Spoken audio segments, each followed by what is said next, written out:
আজকে আমরা কথা বলবো জনাব শফিউল আলমের সঙ্গে। উনি দীর্ঘদিন ধরে পেশাদার সাংবাদিকতা করেছেন। এখন উনি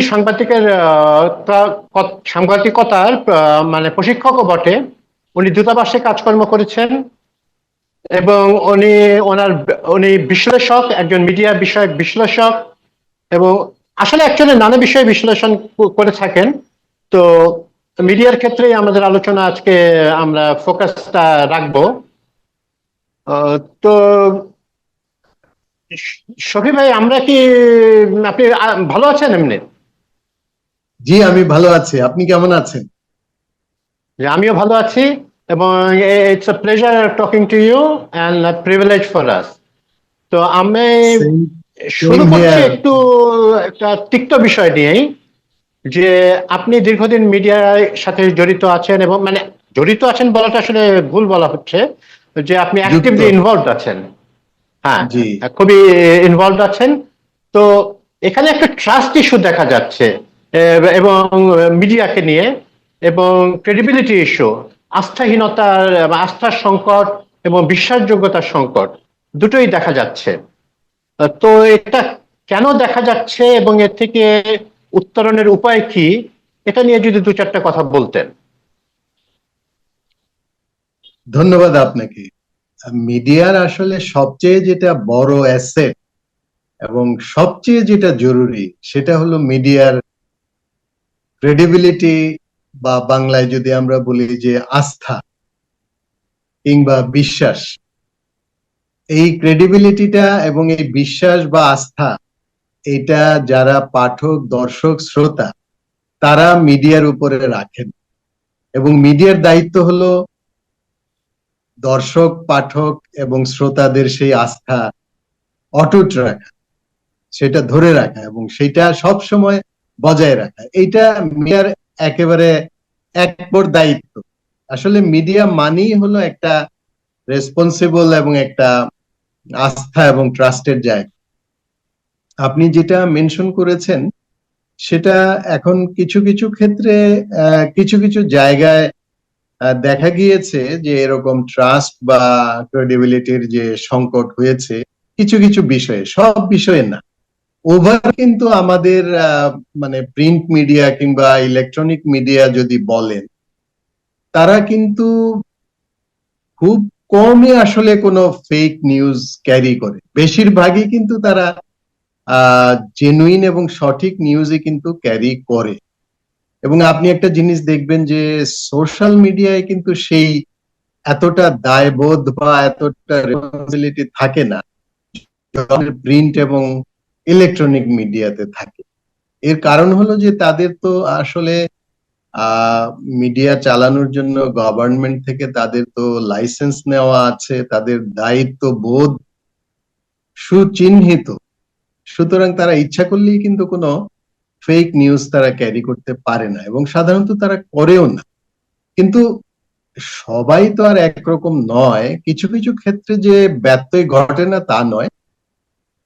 আমি মনে করি যে অল্প কিছু ক্ষেত্রে যেটা ব্যত্যয় ঘটে সেইটা আসলে সাধারণ হিসেবে ধরা ঠিক হবে না।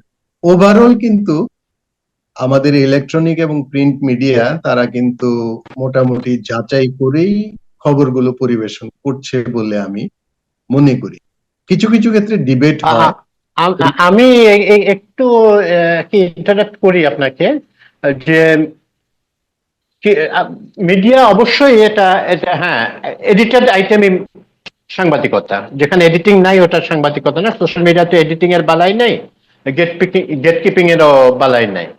কিন্তু সুযোগ নেই। যেই নর্মসটা, যে স্ট্যান্ডার্ডটা, যেই গেট কিপিং এর স্ট্যান্ডার্ড বা এডিটিং এর স্ট্যান্ডার্ডটা ধরে রাখার কথা, সেটা আপনিও কাজ করেছেন, আমিও কিছু মানে আমিও যুক্ত আছি মিডিয়াতে, ছিলাম কিছুদিন পর্যন্ত, আগ পর্যন্তই।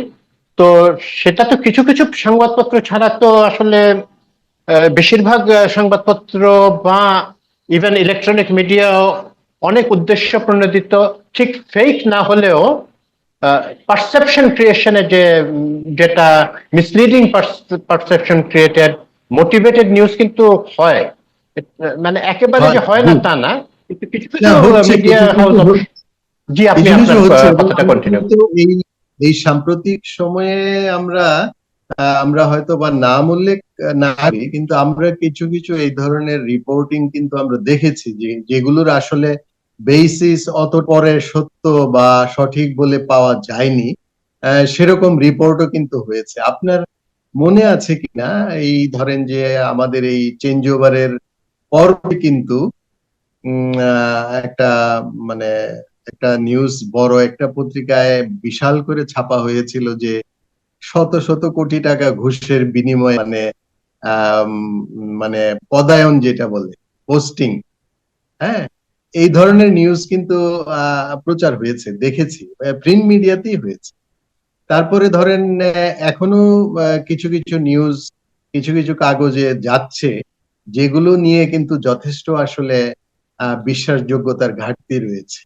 এটা এটা ঘটছে ঘটছে বলেই কিন্তু কথাটা আপনি এনেছেন।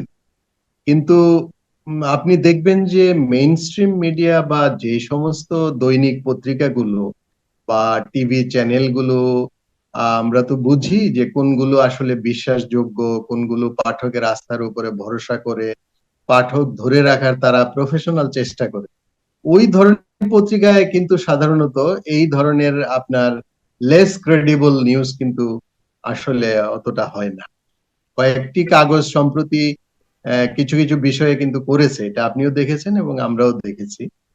কিন্তু এটা ওভারঅল কিন্তু ওভারঅল আমাদের মিডিয়াকে কিন্তু ইয়ে করতে পারে না, মানে ওভারঅল ক্রেডিবিলিটি ক্রাইসিস কিন্তু এখনো সংকট সৃষ্টি করতে পারেনি।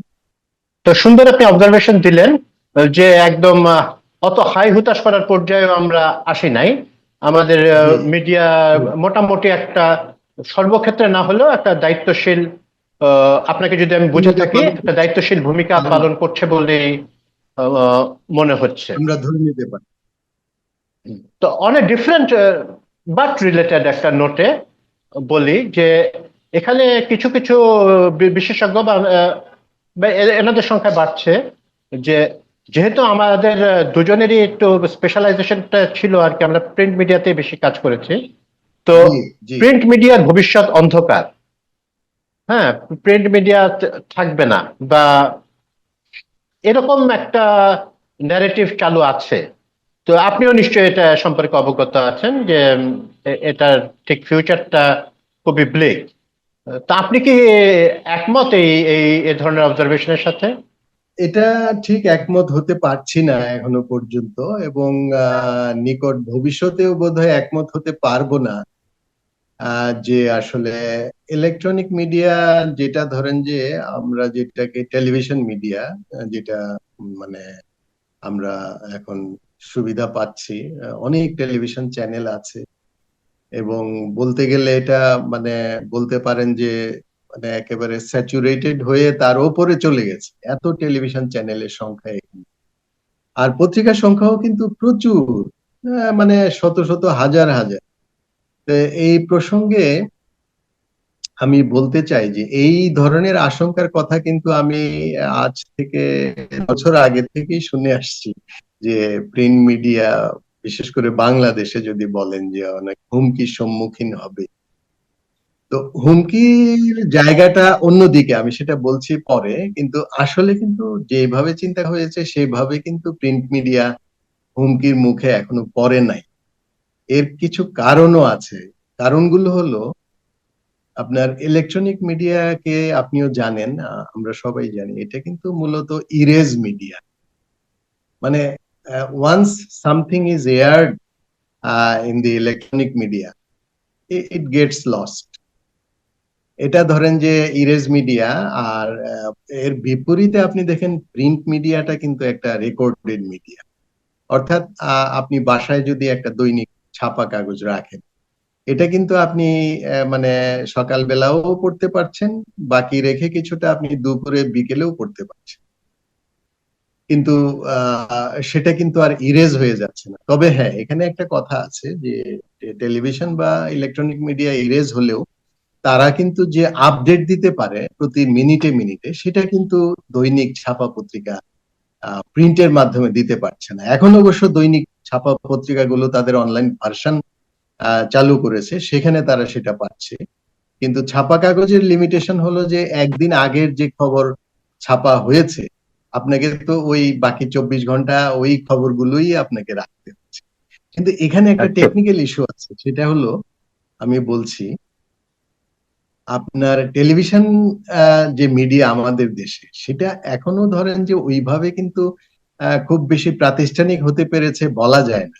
এটা এই কারণে আপনি দেখবেন যে আটা ময়দা সুজি শিরোনাম, এটা একটা আমাদের একটা কমন টেলিভিশন মিডিয়ার জন্য।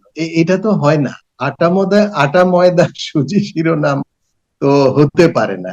এটা কোথাও কোনো দেশে আছে কিনা আমি জানি না, কিন্তু আমাদের এখানে কিন্তু প্রত্যেকটা টেলিভিশন চ্যানেলেই আটা ময়দা সুজি শিরোনাম, আটা অমুক তেলের আপনার গানের অনুষ্ঠানে।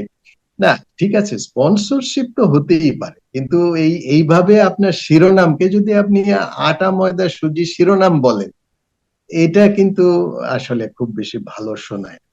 এছাড়াও টেলিভিশনে কিন্তু আপনার এক্সক্লুসিভ রিপোর্টিং, আপনাকে আপনার ইন্টারেস্ট যেটা মিট আপ করতে পারে, আপনাকে অনেক বেশি তথ্য দিয়ে, বিশ্লেষণ দিয়ে, অ্যানালাইসিস দিয়ে আপনাকে একজন সচেতন পাঠক হিসেবে প্রিন্ট মিডিয়া যেভাবে আপনাকে গাইড করতে পারে, তথ্য দিতে পারে, উপাত্ত দিতে পারে, এটা কি টেলিভিশনে সম্ভব? টেলিভিশনে ধরেন যে কিছু স্পট আইটেম কাভার করা, কোনো ইনসিডেন্ট হ্যাপেনিং কিংবা দুর্ঘটনা হলে অবশ্যই সেখানে ইলেকট্রনিক মিডিয়া আর প্রায়োরিটি, তারাই সেখানে হ্রাস করে এবং তারা সেটা প্রচার করে, দেশবাসী বিশ্ববাসী সেটা জানতে পারে। কিন্তু ওই বেসিক লিমিটেশন কিন্তু টেলিভিশনের থেকেই যাচ্ছে। যদিও উন্নত দেশে টেলিভিশন অনেক এক্সক্লুসিভ, অনেক ইন্টারপ্রিটেটিভ ইনভেস্টিগেটিভ রিপোর্টিং করছে, কিন্তু আমাদের দেশে যে এই যে ধরেন 50-60টা যে টেলিভিশন চ্যানেল আছে, আপনি তো কত বছর ধরে দেখছেন, আমরাও দেখছি। আহ, আপনি এই নিয়মিত হ্যাপেনিং বা নিয়মিত বিষয়গুলো ছাড়া আপনি কোথায় কবে কি ইনভেস্টিগেটিভ বা ইন্টারপ্রিটেটিভ কিংবা এক্সপ্লানেটরি কোনো রিপোর্টিং কি আমাদের টেলিভিশন চ্যানেলে হয় বা হতে পারে? সেই পরিবেশই তো এখানে এখনো তৈরি হয়নি, সেই লজিস্টিক্স বা সেই আপনার যদি বলেন যে মেধা কিংবা এখানে অন্যান্য লিমিটেশনসও আছে।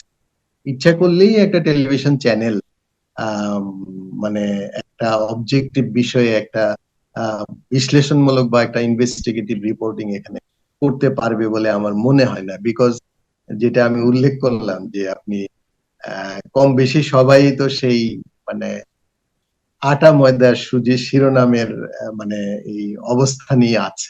সুতরাং প্রিন্ট মিডিয়ার এখানে হুমকি খুব বেশি এখনো পর্যন্ত দেখা যাচ্ছে। রাদার কিছু কিছু প্রিন্ট মিডিয়া কিন্তু আরো গ্রো করছে, আরো ভালো করছে, এবং এটা আমার ধারণা যে আরো অনেক বছর এটা অব্যাহত থাকবে।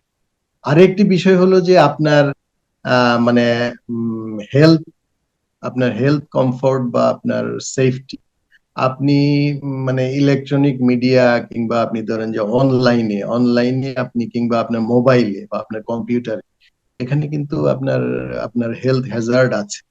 আপনার চোখ কতটা আপনাকে সাপোর্ট দিতে পারবে, কতক্ষণ আপনি মানে মোবাইলে বা অনলাইনে বা অন্যান্য ইলেকট্রনিক মিডিয়ায় তথ্য বা খবর কিংবা রিডিং ম্যাটেরিয়াল কতক্ষণ আপনি দেখতে পারবেন, সেটা কিন্তু আরেকটা বিরাট বড় লিমিটেশন। তো এইসব কারণেই আসলে আপনার প্রিন্ট মিডিয়াটা আমার মনে হয় যে আরো অনেকটা সময় স্বাচ্ছন্দ্যেই চলতে পারবে, যেমনটি 5 বছর আগে চলেছিল, এখন 5 বছর পরে ভালো চলছে। ভালো চলছে বলতে আমি বোঝাতে চাচ্ছি যে যে দৈনিক পত্রিকাগুলো মোটামুটি প্রফেশনালিজম বজায় রাখে বা চেষ্টা করে, তারা ভালো চলছে। আচ্ছা, এখানে তারা একটু আবার একটু ইন্টারেক্ট করতে হচ্ছে যে এরকম কয়টা পেপার আছে, মানে আপনার নাম বলার দরকার নেই, সংখ্যা কয়টা পেপার আছে যারা এই এই আপনি যে হাই স্ট্যান্ডার্ড এর কথা বলছেন, তো ওই স্ট্যান্ডার্ডটার দিকে ইয়ে করছে, মানে প্রিন্ট ইলেকট্রনিক মিডিয়া যেমন স্যাচুরেশন হয়েছে, আপনার কথা আপনিই বললেন, এবং প্রিন্ট মিডিয়া একটা স্যাচুরেশন হয়েছে, এতগুলো তো পেপার দরকার নেই। এরকম আমরা কয়টা পেপার হতে পারে যারা মোটামুটি এটা তাদের একটা আপনি খুবই নির্দিষ্ট স্ট্যান্ডার্ড মেনটেন করে? সুন্দর প্রশ্ন করেছেন। এটা আসলে খুবই বাস্তব।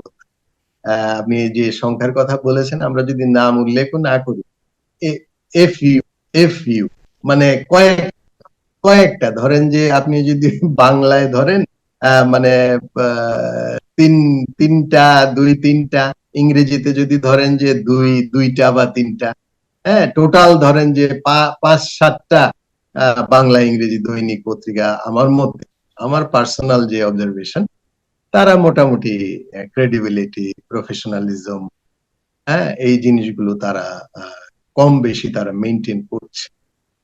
আমি নাম বলতে চাচ্ছি না, একটা ইংরেজি একটা বাংলা দৈনিক পত্রিকা আমার দৃষ্টিতে যথেষ্ট বাংলাদেশের কনটেক্সট যথেষ্ট প্রফেশনালিজম তারা মেনটেন করে আজ থেকে ধরেন 30-35 বছর আগে থেকে চলে আসছে এবং চলে আসবে মার্কেট লিডার হিসাবে। এটাই আমার অ্যাসেসমেন্ট। শফিক আলম ভাই, আপনি খুব আশাবাদী মানুষ, এবং এবং আপনি আপনার যুক্তি এবং আশার পিছনে একটা যুক্তিও আমরা দেখতে পাচ্ছি, একটা যুক্তির ছাপও দেখতে পাচ্ছি, যে আপনি বলছেন যে অন্তত দুইটা তিনটা বা পাঁচটা পেপার আমাদেরকে এখানে স্ট্যান্ডার্ড মেনটেন করছে। তো টেলিভিশনের কথা যেরকম বললেন, যে আমাদের পাশের দেশে, ইভেন ইভেন পাকিস্তানেও যেরকম ইনভেস্টিগেটিভ, অ্যানালিটিক্যাল বা ইন্টারপ্রেটেটিভ এর কথায় আমি নাই গেলাম, ইনভেস্টিগেটিভ খুব ভালো ভালো স্টোরি করেছে আশেপাশের দেশ কিছুতে। তো প্রিন্ট মিডিয়াও কি আসলে আমরা ঠিক সেরকম ইনভেস্টিগেটিভ রিপোর্ট হয়েছে, বাট সেটা কি খুব আহ, সেই যে যথেষ্ট পরিমাণে হচ্ছে, বা সেই ইনভেস্টিগেটিভ স্টোরি গুলো কি সব মানে আপনি যেহেতু প্রশিক্ষক একজন সাংবাদিকতার, এবং আপনি পড়েও এসেছেন সাংবাদিকতা, তো আপনার স্ক্রুটিনিতে কি সেগুলো উতরায়? না, খুব বেশি সংখ্যক হচ্ছে এটা বলা যাবে না। কারণ হলো যে মানে এখানেও কিন্তু মানে নানান রকমের সীমাবদ্ধতা আছে, এটা তো আমরা সকলেই জানি। সীমাবদ্ধতা গুলো আছে এই ইনভেস্টিগেটিভ রিপোর্ট বা অ্যানালিটিক্যাল রিপোর্ট গুলো করার সীমাবদ্ধতা আছে, কিন্তু মানে একেবারে হচ্ছে না তা নয়, তবে কম হচ্ছে। এখানে আরো কিছু লিমিটেশন আছে, সেটা হলো যে আপনার যে সমস্ত টপিক বা বিষয় ধরে বা যে সমস্ত এরিয়াস, আপনি ধরেন যে অর্থনীতিতে, রাজনীতিতে কিংবা সামাজিক বিষয়ে, বিশেষ করে আমি যদি অর্থনৈতিক খাতের কথাই চিন্তা করি, সেখানে কিন্তু মানে কিছু কিছু খাত আছে যেগুলোতে আসলে আমাদের আমি নিজেকে ইনক্লুড করেই বলছি যে আরো কিন্তু আমাদের ইনডেপথ ধারণা, নলেজ এগুলো কিন্তু থাকা দরকার। ধারণা এবং নলেজ কিংবা আপনার কনসেপশন যদি ক্লিয়ার না থাকে, তাহলে কিন্তু অনেক বিষয়েই আপনার ভালো রিপোর্টিং করাটা কঠিন। আমি আপনাকে একটু সময় নিচ্ছি এবং আপনাকে বলছি যে আমি জাপান আসাহি শিম্বুন পত্রিকা অফিস আমি ভিজিট করেছিলাম 2007-08-এর দিকে। তো সেখানে আমার তখন তখন কিন্তু আমরা জানতাম যে ওই আসাহি শিম্বুন পত্রিকাই হলো ওয়ার্ল্ডের সবচেয়ে লার্জেস্ট সার্কুলেটেড ডেইলি পত্রিকা। এটা আমরা আমাদের স্টুডেন্ট অবস্থায় শুনে এসেছি। তো সেই দিক থেকেই আমি জি, জি। যেহেতু জাপানে আমার সফর করার সুযোগ হয়েছিল, আমার খুবই আগ্রহের বিষয় যে আমি ওই পত্রিকার অফিসটা আমি ভেতরে গিয়ে দেখবো। তা আমি সেটা করেছি, আমি ভেতরে গিয়েছি, জার্নালিস্ট এবং যারা ম্যানেজিং এডিটর তাদের সঙ্গে আমি কথা বলেছি, এবং জাপান নিপ্পন প্রেস ক্লাবের প্রেসিডেন্টের সঙ্গেও আমি কথা বলেছি। তো আমার এই আসাহি শিম্বুন পত্রিকা ভিজিটের সময়ে আমি একাধিক জার্নালিস্ট এবং এক্সিকিউটিভদের সঙ্গে কথা বলেছি। তারা আমি দেখলাম যে বারবারই রিসার্চ কথা বলছে, রিসার্চ রিসার্চ, রিপোর্টারও বলেন যে রিসার্চ। আমি তখন আমার অতটা আসলে ওইভাবে বলতে পারেন যে অতটা ধারণা ছিল না। বাংলাদেশে তো আসলে আমরা শুনে রিপোর্ট করি, তারপরে কখনো কখনো হয়তো আমরা স্পটে যাই, আরো তদন্ত করি, আরো ইনডেপথে বিভিন্ন জনের সঙ্গে কথা বলে ইন্টারেক্ট করে জেনে শুনে আমরা লিখি ঠিক, কিন্তু রিপোর্টিং এর জন্য, রিপোর্ট লেখার জন্য একটা টপিকের উপরে রিসার্চ করতে হবে, আমার মনে হয় এটা হয়তো আমি আপনি কেউই জানি না বা জানতাম না। আসলে একটা সাবজেক্টের উপরে একটা বিশ্লেষণধর্মী বা একটা তদন্তমূলক রিপোর্ট করার জন্য আগে কিন্তু রিসার্চ করতে হয়। রিসার্চের মধ্যে বেশ কিছু এলিমেন্ট আছে। ওই টপিকের উপরে ব্যাপক স্টাডি, ওই টপিকের উপরে অন্য কারা কারা কি লিখেছে সেগুলো জানা বোঝা, এবং কোথায় যে গ্যাপটা আছে বা ঘাটতিটা আছে সেটা বোঝার জন্য কিন্তু একজন সাংবাদিককে কিন্তু আসলে রিসার্চ করতে হয়। তা আমি সেটা আশা হিসেবে শুনে তখন বুঝতে পারিনি যে আরে আপনারা পত্রিকায় রিভিউ লিখবেন, রিপোর্ট তৈরি করবেন, এখানে গবেষণার কি আছে। কিন্তু আমি তখন পরেই জেনে আমি যে আসলে তো এখানে এই গবেষণাটাই হলো বড় বিষয়, তারপরে না রিসার্চ। আমরা কিন্তু খুব হারি করি রিপোর্টিং এ, আপনি দেখবেন যে আমরা we are in hurry to make a report, to submit A report. এবং ওইটা আমাদের যে প্রয়াত এনায়েতুল্লাহ খান, আপনি জানেন যে নিউ এজের প্রতিষ্ঠাতা, যিনি, উনি একটা মিন্টু আর্টিকেল ভাই। লিখেছিলেন। এক্স্যাক্টলি, মিন্টু ভাই। উনি একটা আর্টিকেল লিখেছিলেন ওনার কাগজে শুরুর দিকে, আমার এখনো এটা মনে আছে। আহ, আপনার omission is better then commission. এর মানে হলো যে আপনি যে টপিকের উপরে রিপোর্টিং করছেন সেটা যদি ওইভাবে যদি মানে বেনিফিট দিতে না পারে, ওইভাবে যদি আপনার কনফিউশন রিমুভ করতে না পারে, এবং একটা কম্প্রিহেন্সিভ তথ্য যদি দাঁড় করাতে না পারে, তাহলে আপনি সেটা অ্যাভয়েড করেন। Better you avoid it. ওইটাই উনি বলেছেন যে মানে আপনি অমিট করেন, আপনি কমিশন করেন না, মানে আপনি কম্প্রোমাইজ করবেন না। সেটা উনি বোঝাতে চেয়েছেন যে আপনি এই বিষয়টাতে রিপোর্ট না করেন বা এটা না লেখেন, কিন্তু আপনি আপনার মানে এই কম্প্রোমাইজ না করার জন্য উনি বলেছেন।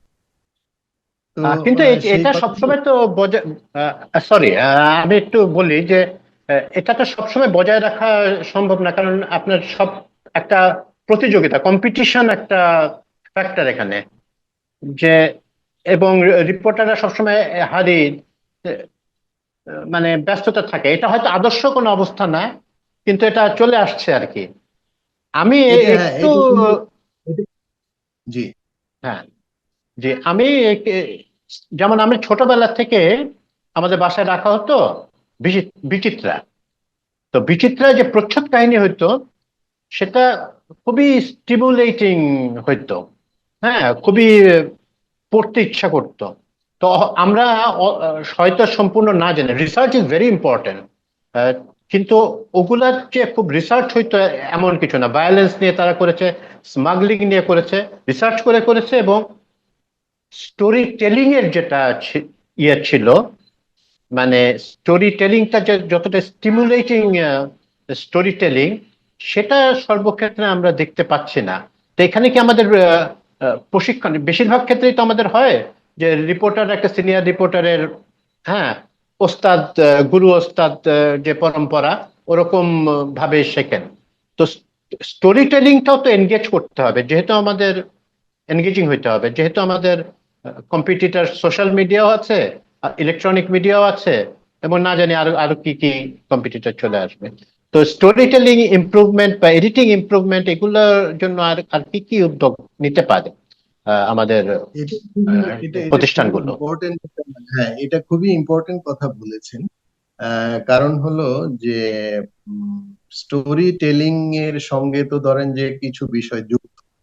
সেটা হলো যে আপনার ভাষার ব্যবহার, স্মার্টনেস, এবং অ্যাকশন ওরিয়েন্টেড হেডলাইন, এবং একটা নিউজ স্টোরিকে যেভাবে ধরেন যে স্টেপ বাই স্টেপ এগিয়ে নিয়ে গিয়ে এটাকে এখানে বিষয় আপনি জানেন যে সংবাদপত্র কিন্তু সবসময় those who are literate they read news papers.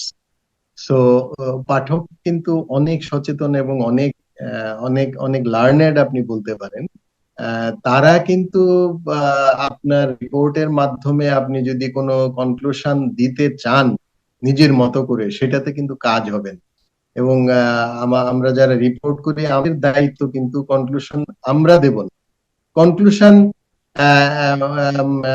The report itself will draw it's conclusion.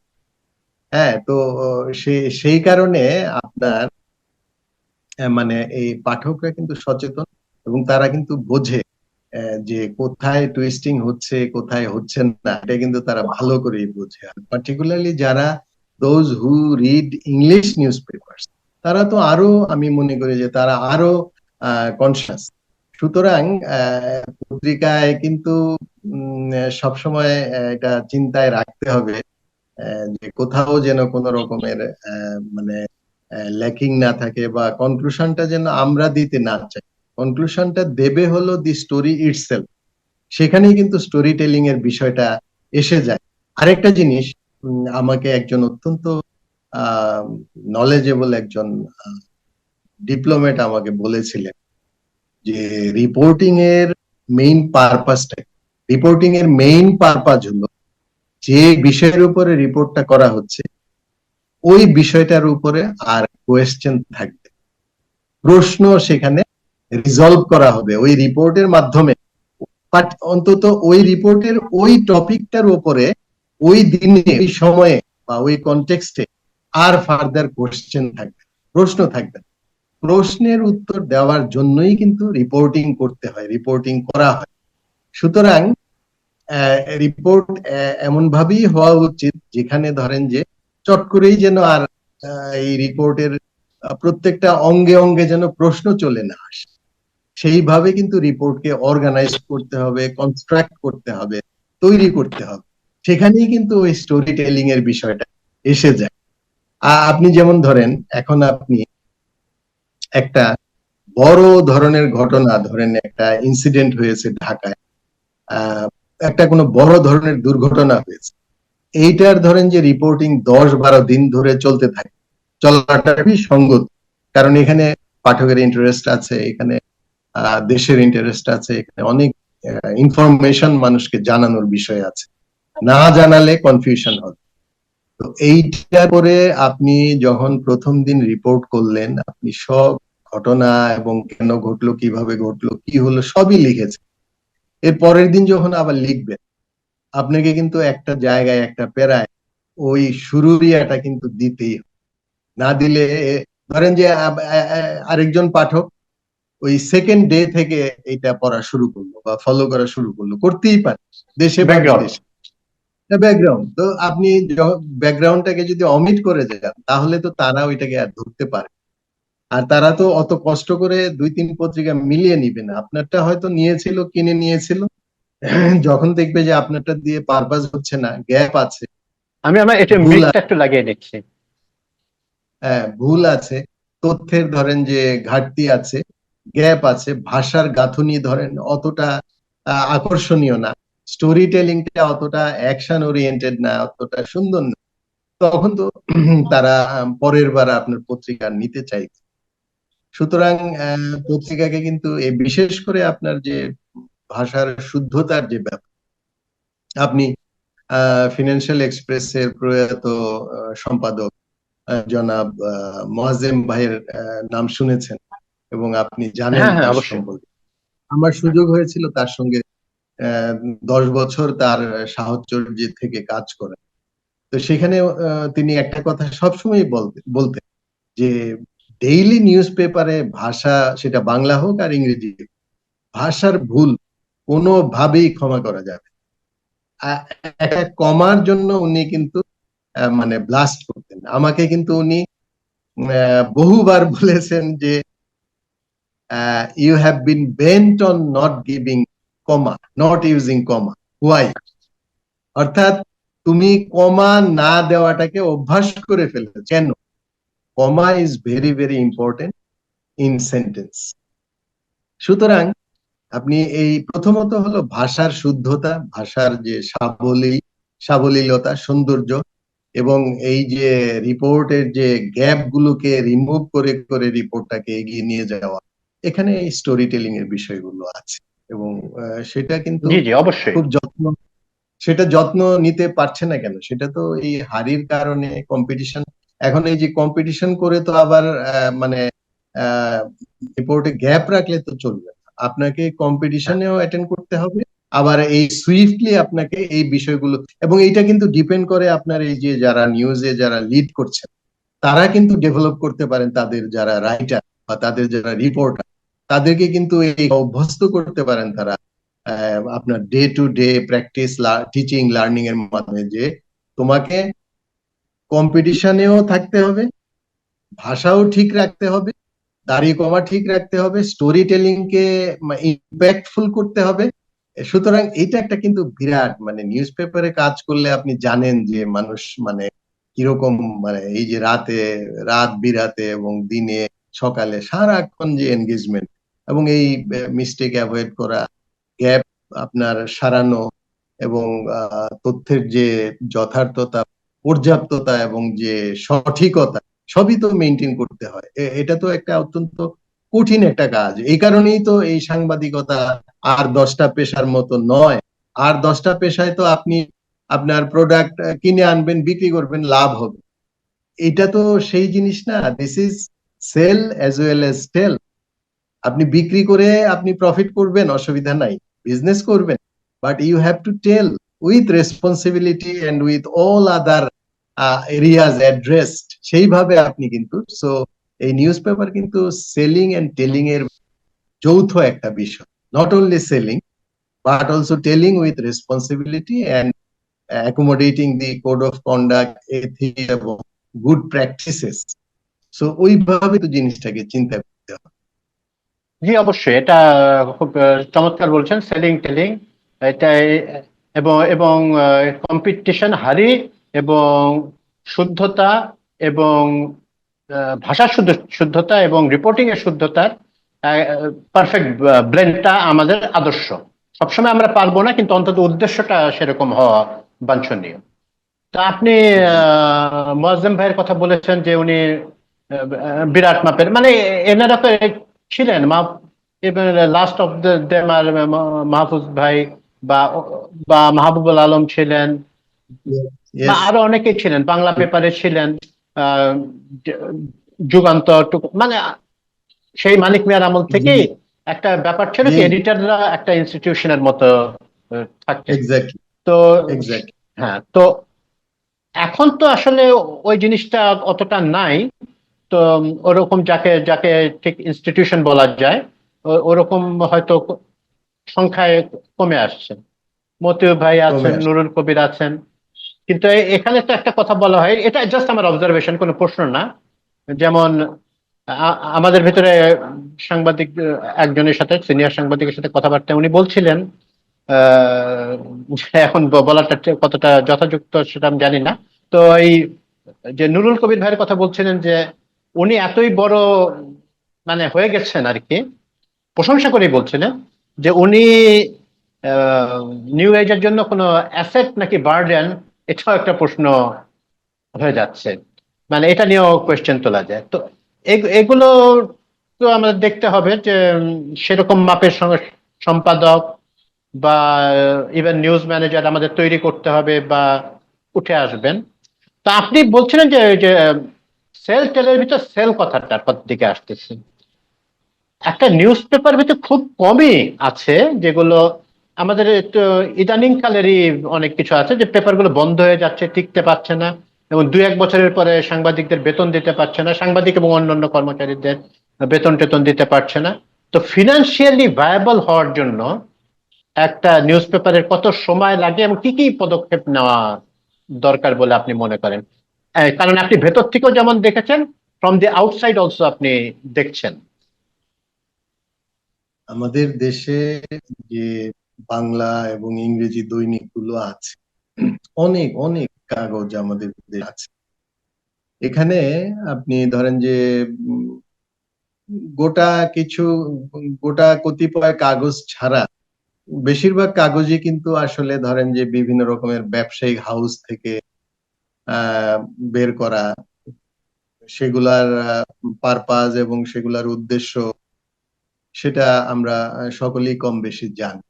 এবং আরেকটা বিষয় যেটা করা হয় আমাদের এখানে, যেটা আপনি বললেন যে পত্রিকা বের হয়, মরে যায়, বেতন দিতে পারে না। আমাদের এখানে আহ, পত্রিকাগুলোর একটা রাজনৈতিক সংশ্লেষ, অর্থাৎ পত্রিকার মাধ্যমে পলিটিক্যাল ইন্টারেস্ট সার্ভ করার একটা কিন্তু এখানে প্রবণতা আছে।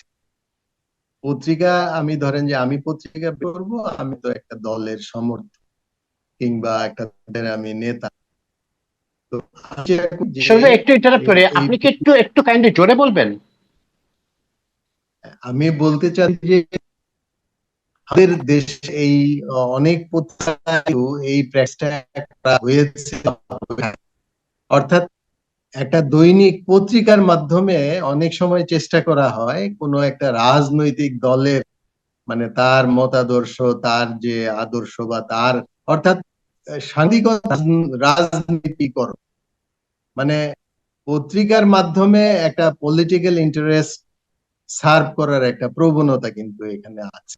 তা আমার যেটা অভিজ্ঞতা হয়েছে বা আইডিয়া হয়েছে বা আমি যেটা মনে করি যে আসলে পত্রিকা দিয়ে, বিশেষ করে আপনার পত্রিকায় যে মানে রিপোর্ট দিয়ে, রিপোর্টের মাধ্যমে কিন্তু কোনো পলিটিক্যাল ইন্টারেস্ট, পার্টিজান কোনো ইন্টারেস্ট কিন্তু সার্ভ করা যায় না। এই চেষ্টা এখানে অনেক করা হয়েছে, কিন্তু আমি আপনাকে হলফ করে বলতে পারি যে কোনো পত্রিকা, কোনো দৈনিক পত্রিকা তার রিপোর্টিং এর মাধ্যমে টুইস্টিং করে কোনো রাজনৈতিক দলকে সুবিধা দিতে পারে নাই, এবং সেই ধরনের পত্রিকা এখানে ঠিক মতো দাঁড়াতেও পারে। পত্রিকাকে কিন্তু আসলে অবজেক্টিভ হতে হবে এবং বস্তুনিষ্ঠ হতেই হবে, এর কোনো বিকল্প নাই। এবং যেটা প্রথমেই আপনি তুলেছেন, ক্রেডিবিলিটি, ওই ক্রেডিবিলিটি ক্রাইসিস তৈরি হলে পত্রিকা তো বাঁচবেই না, বেতন তো দেওয়ার প্রশ্নই ওঠে না, পত্রিকা মরেই যাবে। এবং এরকম বহু পত্রিকা আমাদের দেশে মরতে আমরা দেখেছি, বাংলায়ও দেখেছি, ইংরেজিতেও দেখেছি। আরেকটি বিষয় হলো, আপনি দেখবেন পাঠকরা কিন্তু কোনো পত্রিকায় সেই পত্রিকার সম্পাদক, সেই পত্রিকার মালিক, সেই পত্রিকার ব্যবসায়িক প্রতিষ্ঠান, তাদের যে আত্মপ্রচারণা, এটা কিন্তু পাঠকরা আমাদের দেশে পছন্দ করেন। আমাদের দেশের পাঠকরা, তারা আসলে অবশ্যই সচেতন, আমি বলবো তারা কিন্তু পত্রিকার মাধ্যমে রাজনৈতিক উদ্দেশ্য হাসিল, পত্রিকার মাধ্যমে ব্যবসায়িক উদ্দেশ্য হাসিল, পত্রিকার মাধ্যমে অন্য কোনো নেগেটিভ উদ্দেশ্য হাসিল, এটা কিন্তু আমাদের দেশের পাঠক বা দর্শকরা কোনো মিডিয়াকে দিয়েছে বলে অন্তত আমার মেমোরিতে নাই। এবং সেই ধরনের মিডিয়া হাউস, সেই ধরনের প্রতিষ্ঠান, তারা কিন্তু, তাদের কিন্তু পতনই হয়েছে, পতনই আমি হতে দেখেছি। এক্সট্রিমলি পলিটিক্যাল দৈনিক পত্রিকা ছিল, আপনি দেখেন সুবিধাজনক অবস্থানে নাই।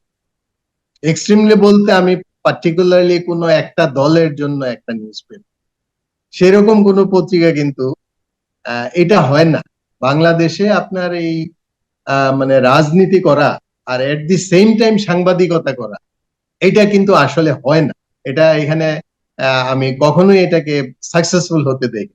আপনি বলতে পারেন, প্রয়াত নির্মল সেনের কথা বলতে পারেন, যে উনি তো একটা পলিটিক্যাল পার্টির বড় লিডার ছিলেন, at the same time he was a practicing journalist. সেটা একটা ভিন্ন প্রেক্ষিত, ভিন্ন সময়, ভিন্ন আদর্শ। হ্যাঁ, কিন্তু এইটা কিন্তু এখনকার সমাজে কিন্তু এটা নাই, এটা হয় না। আমি এটা আপনাকে আজকে আপনার এই অনুষ্ঠানের মাধ্যমে আমি পরিষ্কারভাবে বলতে চাই, আমার এটা দীর্ঘদিনের অবজারভেশন। পত্রিকার রিপোর্টে যদি কোনো টুইস্টিং করা হয়, এটা পাঠক কিন্তু ধরে ফেলে, এবং এটা পাঠক কিন্তু মোটেও বরদাস্ত করে। যে পত্রিকাগুলোর সাদামাটা নিউজ করতে গিয়ে টুইস্টিং করবে, অর্থাৎ অন্যভাবে ঘটনা ঘটেছে একরকম, বর্ণনা করবে আরেক। হ্যাঁ, আমি হয়তো আপনাকে মেরেছি, হ্যাঁ, কিন্তু পলিটিক্যাল ইন্টারেস্টের কারণে হয়তো বলবে যে আপনাকে মারা হয়েছে, আমি যে মেরেছি এটা বলবেন। হ্যাঁ, কিংবা ট্রু। কিংবা অন্য কোনো ভাবে এটাকে উপস্থাপন করা হবে, কিন্তু দেশের সবাই তো জানে যে আমি আপনাকে আঘাত করেছি, সবাই জানে। এমনকি হয়তো বা কোনো ভিজুয়াল, হয়তো কোনো প্রমাণও আছে, কিন্তু এরপরেও দেখবেন কোনো কোনো পত্রিকা এটাকে টুইস্ট করে তার পলিটিক্যাল ইন্টারেস্ট, তার বিজনেস ইন্টারেস্টের কারণে। এই এই সমস্ত ইন্টারেস্ট নিয়ে কিন্তু বাংলাদেশে কোনো মিডিয়া দাঁড়াতে পেরেছে বলে আমি দেখি নাই। আমার মনে হয় সেটা হবেও না কোনো। কাজেই আপনাকে এই একটা জিনিস আমাদেরকে মনে রাখতে হবে, পত্রিকার মাধ্যমে পলিটিক্যাল ইন্টারেস্ট সার্ভ করা যায় না, পত্রিকার মাধ্যমে business business interest interest business interest. Business interest পত্রিকার মাধ্যমে সার্ভ করা যায় নাই বলা যায়, তবে হ্যাঁ, আপনি যদি সেটাকে ধরেন যে উইদিন দি ফ্রেমওয়ার্ক অফ প্রফেশনালিজমের ভিতরে যদি আপনি করতে পারেন, সেটা হয়তো বা সম্ভব হতে পারে। এট দি সেম টাইম ওই পলিটিক্যাল ইস্যুটাও যদি আপনি আপনি আপনার যে নিউজ আছে সেখানে মেনটেন করার অবজেক্টিভিটি, অসুবিধা কি?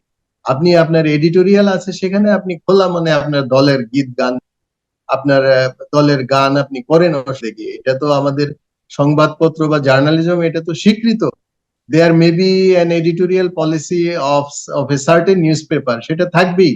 কিন্তু সে তার নিউজের চৌহদ্দির মধ্যে কোথাও কোনো মোটিভেশন যদি না করে, তাহলে সেটা কিন্তু পাঠক পছন্দ করবে। সো এই জি। দুইটা বিষয় তো কিন্তু, এখানে এই দুইটা জি জি জি এই দুটো বিষয় কিন্তু আমরা শফিল ভুলে ভাই, যাই আমি কিন্তু। আমি সরি আপনাকে ইন্টারাপ্ট করলাম, যে আপনি কারণ একটা কারণে করলাম, যে আপনি বলছেন যে সম্পাদকীয়তে তো একটা মতামত প্রকাশের সুযোগটা থেকেই যাচ্ছে। তো এখন ইদানিংকার রিসেন্ট কিছু বিজনেস পত্রিকা বলেন বা ইভেন ইভেন মেইন স্ট্রিম পত্রিকা বলেন, ওনারা সম্পাদকীয় পাতা বা উপসম্পাদকীয় পোস্ট এডিটোরিয়াল ইত্যাদি উঠিয়ে দিচ্ছেন। এরকম কিছু কিছু ঘটনা ঘটছে। তো সম্পাদকীয় থাকার গুরুত্বটা কতটুকু একটা ব্যাপারে? আপনি তো লেখাপড়া মানে সম্পাদকীয় সাংবাদিকতাতে আপনি প্রচুর পড়ালেখা আছে। এডিটোরিয়াল ইনস্টিটিউশন এটা থাকবে বা থাকলে অবশ্যই ভালো। তবে আপনি ঠিকই বলেছেন, কিছু কিছু কাগজ তো ইদানিং আপনার ওই সেকশন রাখে না। কিন্তু তারা তো, আমার ধারণা যে যে তাদের যে মতামত প্রকাশের যে স্পেস, মানে আর্টিকেল, বিভিন্ন জনের, সমাজের মানুষের বিভিন্ন শ্রেণীর যে আর্টিকেল, সেগুলো তো তারা নিশ্চয়ই ক্যারি করে, সেগুলো তারা তো অ্যাকোমোডেট করে। তাদের হয়তো নিউজ পেপারের নিজস্ব সম্পাদকীয় কলাম হয়তো বা নাই, কিন্তু তারা তো বিভিন্ন শ্রেণী পেশার মানুষের মানে মতামত গুলোকে অ্যাকোমোডেট হয়তো করছে। সেখানে হয়তো সে তার নিজস্ব মতামতের সাথে মিলে না বলে আপনারটা নেওয়া হচ্ছে না, সেরকম হয়তো করছে না। সুতরাং ওই স্পেসে কিন্তু আপনার ইয়েটা থাকছে, ভ্যারাইটিটা থাকছে। হয়তো বা পার্টিকুলার আপনার 2 কলামের বা এই 3 কলামের সম্পাদকীয়টা থাকছে না, কিন্তু ভিউজ এবং অপিনিয়ন্স তো অ্যাকোমোডেট করা হচ্ছে। হ্যাঁ হ্যাঁ, সেটা করা হচ্ছে ওই, কিন্তু ট্রেডিশনাল যে সম্পাদকীয় ওটা কেউ সেটা কেউ হয়তো আবার কোনো কোনো বিদেশে, আমি কারণে দেখেছি কিছু বিদেশি বিদেশি নিউজ পেপার আপনার সম্পাদকীয় বাদ দিয়ে আবার ফিরিয়ে এনেছিল। মানে জি জি। এখন এটা এটা হচ্ছে পার্থক্য। তো একটা একাডেমিক একটা প্রশ্ন, যে সংবাদপত্র আমাদেরকে সবসময় আমরা ছোটবেলা থেকে বা তরুণ বয়স থেকে শুনে আসছি যে ওপিনিয়ন বিল্ড করে। তো এটা কি আসলে ওপিনিয়ন বিল্ডার, নাকি পাবলিক ওপিনিয়নকে রিফ্লেক্ট করে সংবাদপত্র? হ্যাঁ, এটা কিন্তু আপনি ঠিকই বলেছেন। এখানে দুটোই, কিন্তু দুটোই, opinion builder as well as opinions are reflected in the newspaper। অবশ্যই কিন্তু এই দুটো বিষয়ই, কিন্তু দুটো দিকই এখানে আছে। মানে opinions are reflected, at the same time newspaper also builds opinion for what? For positivism, for development, for progress, for আপনার হিউম্যান রাইটস, হ্যাঁ, ফর আপনার, for whatever you say, for all positives. নিউজ পেপারের কাজ, দায়িত্ব কিন্তু সেটা positiveness এর দিকে কিন্তু অপিনিয়ন বিল্ড আপ করে। তো সেটা কিন্তু নিউজ পেপার করে, সচেতন ভাবেই করে। এবং আপনি ভালো ভালো দৈনিক যেগুলো আছে, তারা কিন্তু আপনি খেয়াল করবেন সবসময় খালি নিউজটাকে অথেন্টিক্যালি তারা পরিবেশন করে এডিটোরিয়াল লিখেই কিন্তু শেষ করে দিচ্ছে না। তারা কিন্তু কোনো কোনো ইস্যুতে তারা কিন্তু অনেক দিন ধরে কিন্তু সেটাকে পার্সু করে, তারা কিন্তু স্মরণ করে, তারা কিন্তু রেকর্ড করে কিন্তু ওই ধরনের আইটেম গুলো, যাতে করে ওই বিষয়টা নিয়ে সমাজের মধ্যে পজিটিভ সচেতনতা তৈরি হয়। যেমন উদাহরণস্বরূপ আমরা বলতে পারি, আপনি ধরেন যে উইমেন এম্পাওয়ারমেন্ট, উইমেন এডুকেশন, এই যে বিষয়গুলা, এই বিষয়গুলা থেকে আমাদের আরো অনেক এগিয়ে যাওয়ার প্রয়োজন আছে না? এবং এবং যদি হিউম্যান রাইটস এর কথা বলেন, আমাদের তো আর অনেক এগিয়ে যাওয়ার সুযোগ আছে। তো সেখানে কিন্তু আমি মনে করি যে পত্রপত্রিকা এইসব পজিটিভ বিষয়ের জন্য কিন্তু অপিনিয়ন অবশ্যই বিল্ড করার মাধ্যমগুলোই তো হলো এই যে বিভিন্ন দিবসগুলোতে তারা বিশেষ সংখ্যা বের করছে, তারা আর্টিকেল প্রকাশ করছে, তারা অপিনিয়ন প্রকাশ করছে, এবং তারা এই যে বিভিন্ন পজিটিভ ইস্যুতে যে সভা সেমিনার বা অন্যান্য যে ইয়াগুলো হচ্ছে সেগুলোকে তারা যথেষ্ট হাইলাইট করে ছাপাচ্ছে। তো দিজ আর পজিটিভ ইস্যুস, এবং তারা তো অপিনিয়ন বিল্ডের জন্য তারা অবশ্যই কাজ করছে, কিন্তু কি অপিনিয়ন, সেই অপিনিয়ন তো মানে আমি কি বলবো, নেগেটিভলি যদি বলেন, সংবাদপত্র তো নিশ্চয়ই কোনো মিলিটেন্সি ডেভেলপের জন্য তো কাজ করবে না, কিংবা সংবাদপত্র কোনো আপনার কি বলে যে মানে কোনো চৌর্য বৃত্তি উৎসাহিত করার জন্য তো সংবাদপত্র কাজ করবে। সংবাদপত্র itself is a very very পবিত্র এবং একটা একটা বিষয়, যেখানে সুন্দর আর সম্মানীয় সময় কাজ হয়, কথা হয়। কাজী আমি মনে করি যে সংবাদপত্র পজিটিভ অপিনিয়ন বিল্ড আপে কাজ করছে, করবে, করা উচিত। এট দি সেম টাইম বিভিন্ন শ্রেণী পেশার মানুষের অপিনিয়নও এখানে কিন্তু রিফ্লেক্ট হচ্ছে। তো এটার রিফ্লেকশনের সাথে একটা চাইতে লেজ লাগিয়ে দিচ্ছি ইয়েটাতে, শফিল আলম ভাই, যে আমাদের তো এখন ইদানিং ট্রেন্ড আপনি লক্ষ্য করছেন, আপনি ইউ আর মাচ মোর কিনার observer of news paper than me. তো সোশ্যাল মিডিয়া একটা নিউজ প্রথমে সূত্রটা সোশ্যাল মিডিয়া থেকে নিয়ে রিপোর্ট করা হয় বা হ্যাঁ মন্তব্য প্রতিবেদন করা হয়, আহ, কিন্তু সূত্রটা সোশ্যাল মিডিয়ায়।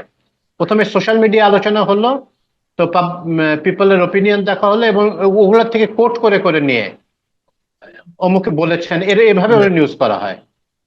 এটা খুবই রিস্কি, কারণ হলো এই যে সোশ্যাল মিডিয়া, কিন্তু ধরেন করা হয়, কিন্তু ফেসবুক, করা হচ্ছে ইউটিউব কিন্তু। এবং হ্যাঁ আদার যে সমস্ত প্ল্যাটফর্ম গুলো আছে, সোশ্যাল মিডিয়া বলতে যেগুলো পরিচিত, আপনি যদি অন্যভাবে চিন্তা করে দেখেন, আমি যদি আসলে সোশ্যাল মিডিয়াকে যদি পার্সোনাল মিডিয়া বলি, আপনি হয়তো ভাবেন যে এটা কি বলে। কিন্তু আপনি দেখেন তো, না না, ঠিক। আমার ফেসবুক আমার ফেসবুকে আমি আমার যা ইচ্ছা তাই আমি লিখছি, ছাপাচ্ছি, বলছি, সবকিছু করছি। কোন রকমের আমার কোনো রেস্ট্রিকশন নাই, কোনো দায়বোধ নাই। আমার তথ্য ঠিক নাকি আপনার বেঠিক সেগুলার কোনো বালাই নেই। এবং এখানে আমাকে কারো কাছ থেকে কোনো লাইসেন্সও নিতে হয় নাই, আমাকে কোনো পানিশমেন্টও পেতে হচ্ছে না। সো সোশ্যাল মিডিয়ার রেসপন্সিবিলিটি কিন্তু এখানে কিন্তু নির্ধারিত না।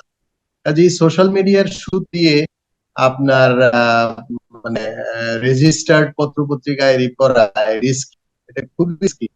সোশ্যাল মিডিয়া কিন্তু প্রচুর ডেটেড তথ্য, নিউজ এগুলা কিন্তু এখনই থাকে। আবার অনেক সময় ধরেন যে অনেকের ফেসবুক স্ট্যাটাস কিন্তু নিউজ হতে পারে, সেরকম ফিগারেবল পার্সন যদি হয়, পলিটিক্যাল, সোশ্যাল, যেমন যেমন ইকোনমিক, এক্স সেটা স্যান্ডেল কিন্তু থেকে তো করা হচ্ছে, বিদেশেও করে। আপনার যে টুইটার বা করে। এখন যেটাকে এক্স স্যান্ডেল বলা সেটা হয়।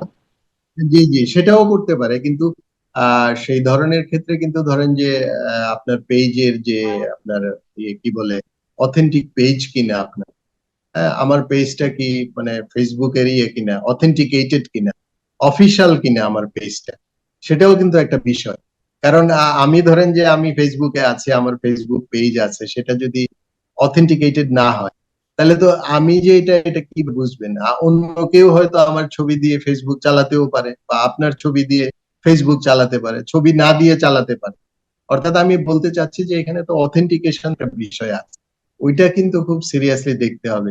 যে কোনো ফেসবুকের যে সূত্র করে কিন্তু রেজিস্টার্ড নিউজ পেপারের বা রেজিস্টার্ড ইলেকট্রনিক মিডিয়ার কিন্তু রিপোর্ট করাটা এটা খুবই রিস্কি, এটা না করাই ভালো। জি জি, আমি আপনার সাথে একদম একমত। এটা অত রিস্ক নেওয়ার দরকারটা কি? হ্যাঁ, অবশ্যই টুইটার হ্যান্ডেলে আমাদের তো সাংবাদিক, মানে আমাদের পলিটিক্যাল লিডার বা বিভিন্ন জায়গার যারা পাবলিক ফিগার, ওনারা তো ব্যবহার খুব কম করেন। তো আমরা প্রায় দেখি যে ইউএস ট্রাম্প খুব অ্যাক্টিভ, ইভেন পাশে নরেন্দ্র মোদী খুব অ্যাক্টিভ, মানে বিভিন্ন রাজনৈতিক ব্যক্তিত্ব এবং সাংবাদিকদের কিন্তু আসলে অন ওই টুইটার, টুইটারে অন থাকা টুইটার। দরকারও। হ্যাঁ, জি জি, সেটাও দরকার টুইটারে থাকা আছে, দরকারও তো। সেটা দরকার আছে। জি জি, এখনকার এই তো গ্লোবালাইজেশন এবং আমরা একটু অন্য তথ্যের প্রসঙ্গে যুগ। আসছি। জি, জি, জি, বলেন বলেন শাফি ভাই। আমি বলতে সে ভাই চাচ্ছি কিছু যে বলতে এখন চাচ্ছিলেন? গ্লোবালাইজেশন এবং এই যে তথ্যের যে এখন ব্যাপক আপনার ছড়াছড়ি এবং এই যে মুহূর্তে যোগাযোগ, সেখানে তো অবশ্যই আহ, অনেক ডিগনিফাইড পার্সনস যারা তাদের টুইটার থাকে, সেই টুইটার থেকে তারা টুইট করে দিলে মুহূর্তে মুহূর্তে সেটা ছড়িয়ে যায়। তো সেটা ঠিক আছে, সেটা তো সেরকম অথেন্টিক তো টুইটার বলেন, ইউটিউব বলেন আর ফেসবুক বলেন, সবকিছুরই তো অথেন্টিকেশনের সুযোগ রয়ে গেছে। আমি বলতে চাচ্ছি যে আমাদের দেশে ফেসবুক বা সোশ্যাল মিডিয়াতে ঢালাও ভাবে যেরকম দিনে রাতে অহরহ বিভিন্ন রকমের নিউজ আসছে, মৃত্যু, জন্ম, গন্ডগোল, দুর্ঘটনা ইত্যাদি ইত্যাদি, এইখানে ধরেন যে এইটাকে বেসিস করে আপনার যারা আপনার রেজিস্টার্ড যারা নিউজ পেপার বা টিভি মিডিয়া, তাদের তো রিপোর্ট করাটা আমার মনে হয় ঠিক না। তবে অনেকের পেজ থাকে, আপনার ভেরিফাইড পেজ থাকে, সেখানে তথ্য থাকে, সেখান থেকে হয়তো বা উদ্ধৃতি দিয়ে বা ওইখানকার রেফারেন্সিং করে হয়তো বা তথ্য দিতে পারে। আরেকটি বিষয় আমি জি, আপনাকে মানে শেয়ার করতে চাই। এটা একটা বিষয় হলো যে ক্রেডিবিলিটি অফ দি মিডিয়া, আর একটা হলো যে credibility of the reporter himself. এই দুটো ইস্যু কিন্তু আছে। আমি আমার দীর্ঘ প্র্যাকটিসে দেখেছি যে আমরা যে বলি যে ক্রেডিবিলিটি অফ দি রিপোর্ট নাকি ক্রেডিবিলিটি অফ দি রিপোর্টার, এইটা একটা ইস্যু আছে, আমি আপনাকে বলছি। আর আরেকটা জিনিস আপনি হয়তো জেনে থাকবেন বা শুনে যে কেনাডিয়ান আপনার ফিলোসোফার এবং মিডিয়া থিওরিস্ট মার্শ ম্যাকলুহান, খুব বিখ্যাত, ওনার মিডিয়াম ইজ দি মেসেজ নামে ওনার একটা কথা আছে যে মিডিয়াম মানে মাধ্যম যেটা, সেইটা নিজেই হলো মেসেজ। অর্থাৎ আমি আপনাকে বোঝাতে চাচ্ছি যে ফর এক্সাম্পল ধরেন বিবিসি, আমি আপনাকে বললাম যে এই রিপোর্টটা বিবিসিতে হয়েছে, আপনি কিন্তু মোর দেন কনফার্ম এবং শিওর যে ওকে ফাইন, এটা তো ক্রেডিবল এবং অথেন্টিক, বিবিসিতে হয়েছে, because BBC is the medium. Least ধরেন যে আমরা তো একটা সার্টেন টাইম পর্যন্ত বিবিসির কথাকে আমরা একেবারে একদম সত্য বললেই তো জেনেছি বা জানি, তাই না?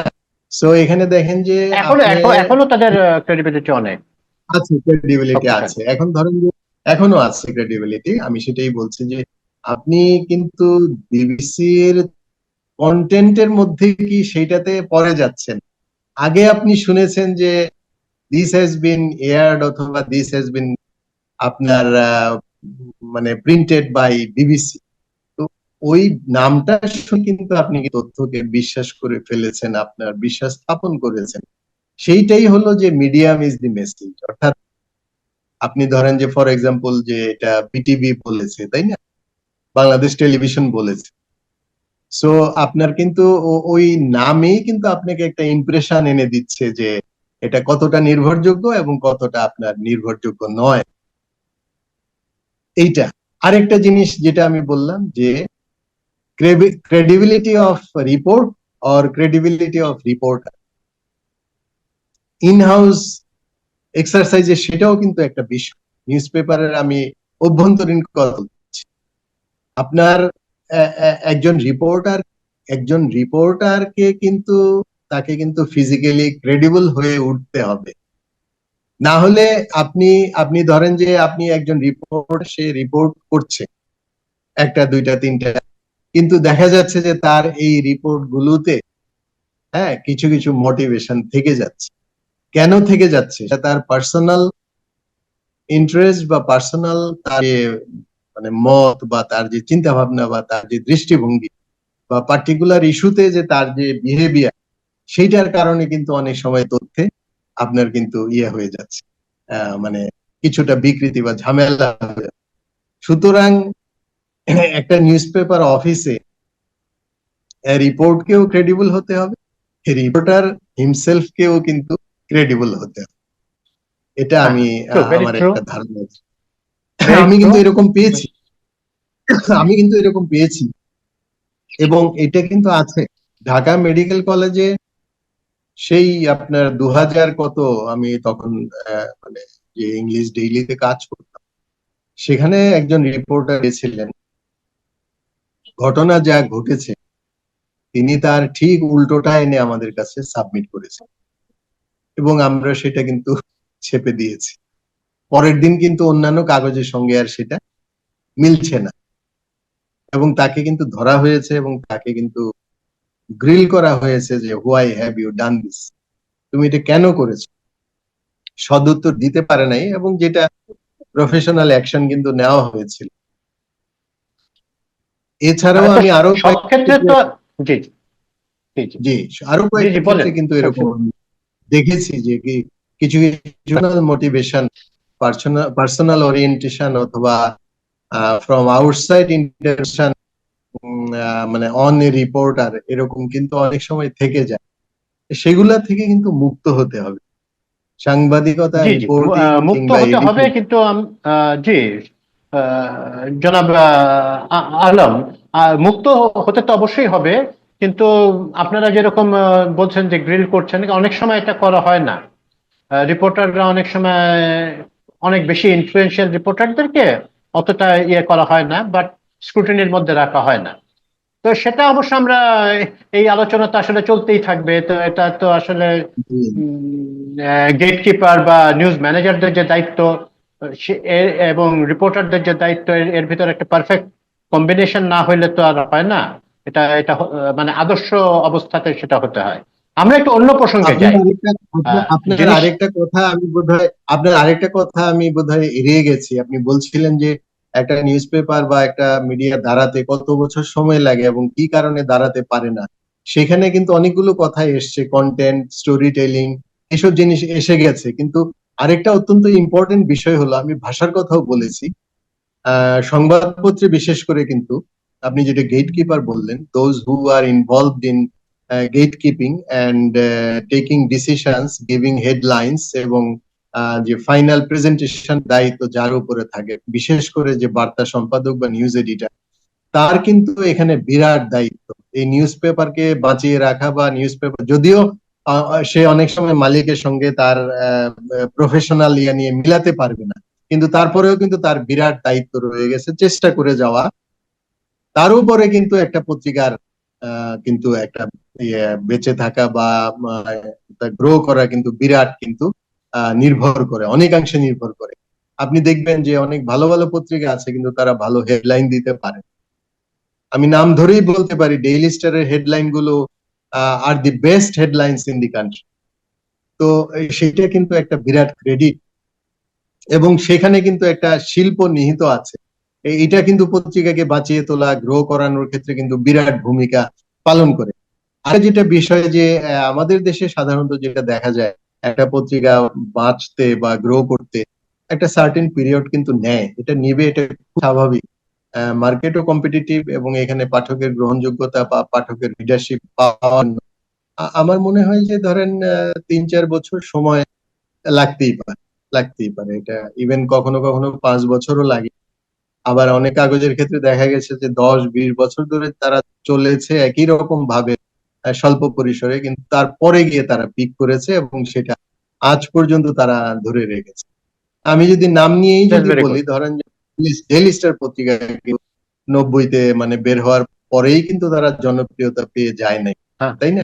তারা কিন্তু অন্তত ধরেন যে আপনি 5-7 বছর ধরে কিন্তু তারা একটা কালকে, অবস্থ চলেছে, কিন্তু তারপরে গিয়ে কিন্তু তারা দেখেন যে যথেষ্ট আপনার গ্রো করে। এর পেছনে অনেক কারণ আছে। জি জি। তো আমরা এই হেডিং এর কথা বললেন, এখানে আমরা একটা অবজারভেশন দিয়ে আমরা অন্য প্রসঙ্গে যাচ্ছি। এই শব্দটা ব্যবহার ঠিক হচ্ছে কিনা, যে ঠিক রুচিসম্মত হেডিং দিচ্ছেন না কেউ কেউ।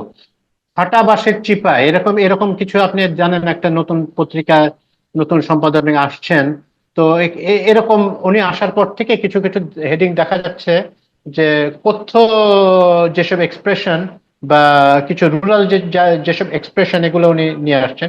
এটা দেখা যাবে, ভবিষ্যৎ দেখবে এটা এটা কতটা জি গ্রহণযোগ্য জি বা গ্রহণযোগ্য না। আমার ব্যক্তিগতভাবে আসলে যে স্ট্যান্ডার্ড ভাষা ওটা বজায় রাখার দিকে আমি আহ, মানে মনে করি এটা দরকার। তো যে প্রসঙ্গের আসার কথা বলছিলাম, যে সরকারি নিয়ন্ত্রণ, সরকারি নিয়ন্ত্রণের ক্ষেত্রেও বিভিন্ন টুলস মেকানিজমস ইউজ হচ্ছে। যেমন ডিএফপি বলে একটা হ্যাঁ, department of film and publication. তো এরা একটা মানে কিছু কিছু ব্যাপার তারা বেশ হাস্যকর জিনিস হয়ে যাচ্ছে। যে মানে অখ্যাত এবং নামও জানে না এমন পেপার গুলোকে তারা সার্কুলেশন দেখাচ্ছে হিউজ, এবং সার্কুলেশনের সাথে আবার অ্যাড জড়িত। তো এই অ্যাড জি এর প্রেশারটা ইউজ করে অনেক অনেক রকম ইনফ্লুয়েন্স গভর্নমেন্ট বা কিছু ভেস্টেড কোয়ার্টার্স করতে চান। এটা এখন তো আসলে একটা ইন্টারিম গভর্নমেন্ট, ওদের তো পলিটিক্যাল কোনো ইয়ে নাই। ওনারাও হয়তো, ওনাদের আমি দেখি নাই আসলে ওইভাবে অবজার্ভ করে, কিন্তু পলিটিক্যাল গভর্নমেন্টরা বারবার করে গেছেন যে বিজ্ঞাপন দিব না। তা আমরা আমাদের পত্রিকাগুলো বিজ্ঞাপনের ক্ষেত্রে অনেক ডিপেন্ডেন্ট, এবং এই ধরনের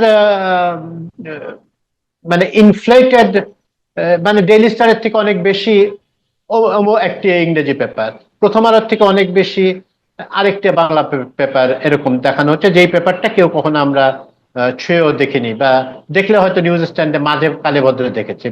দে do not even hit the stands all the time.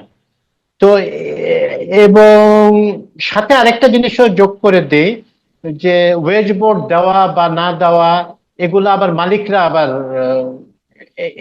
ক্ষেত্র করেন।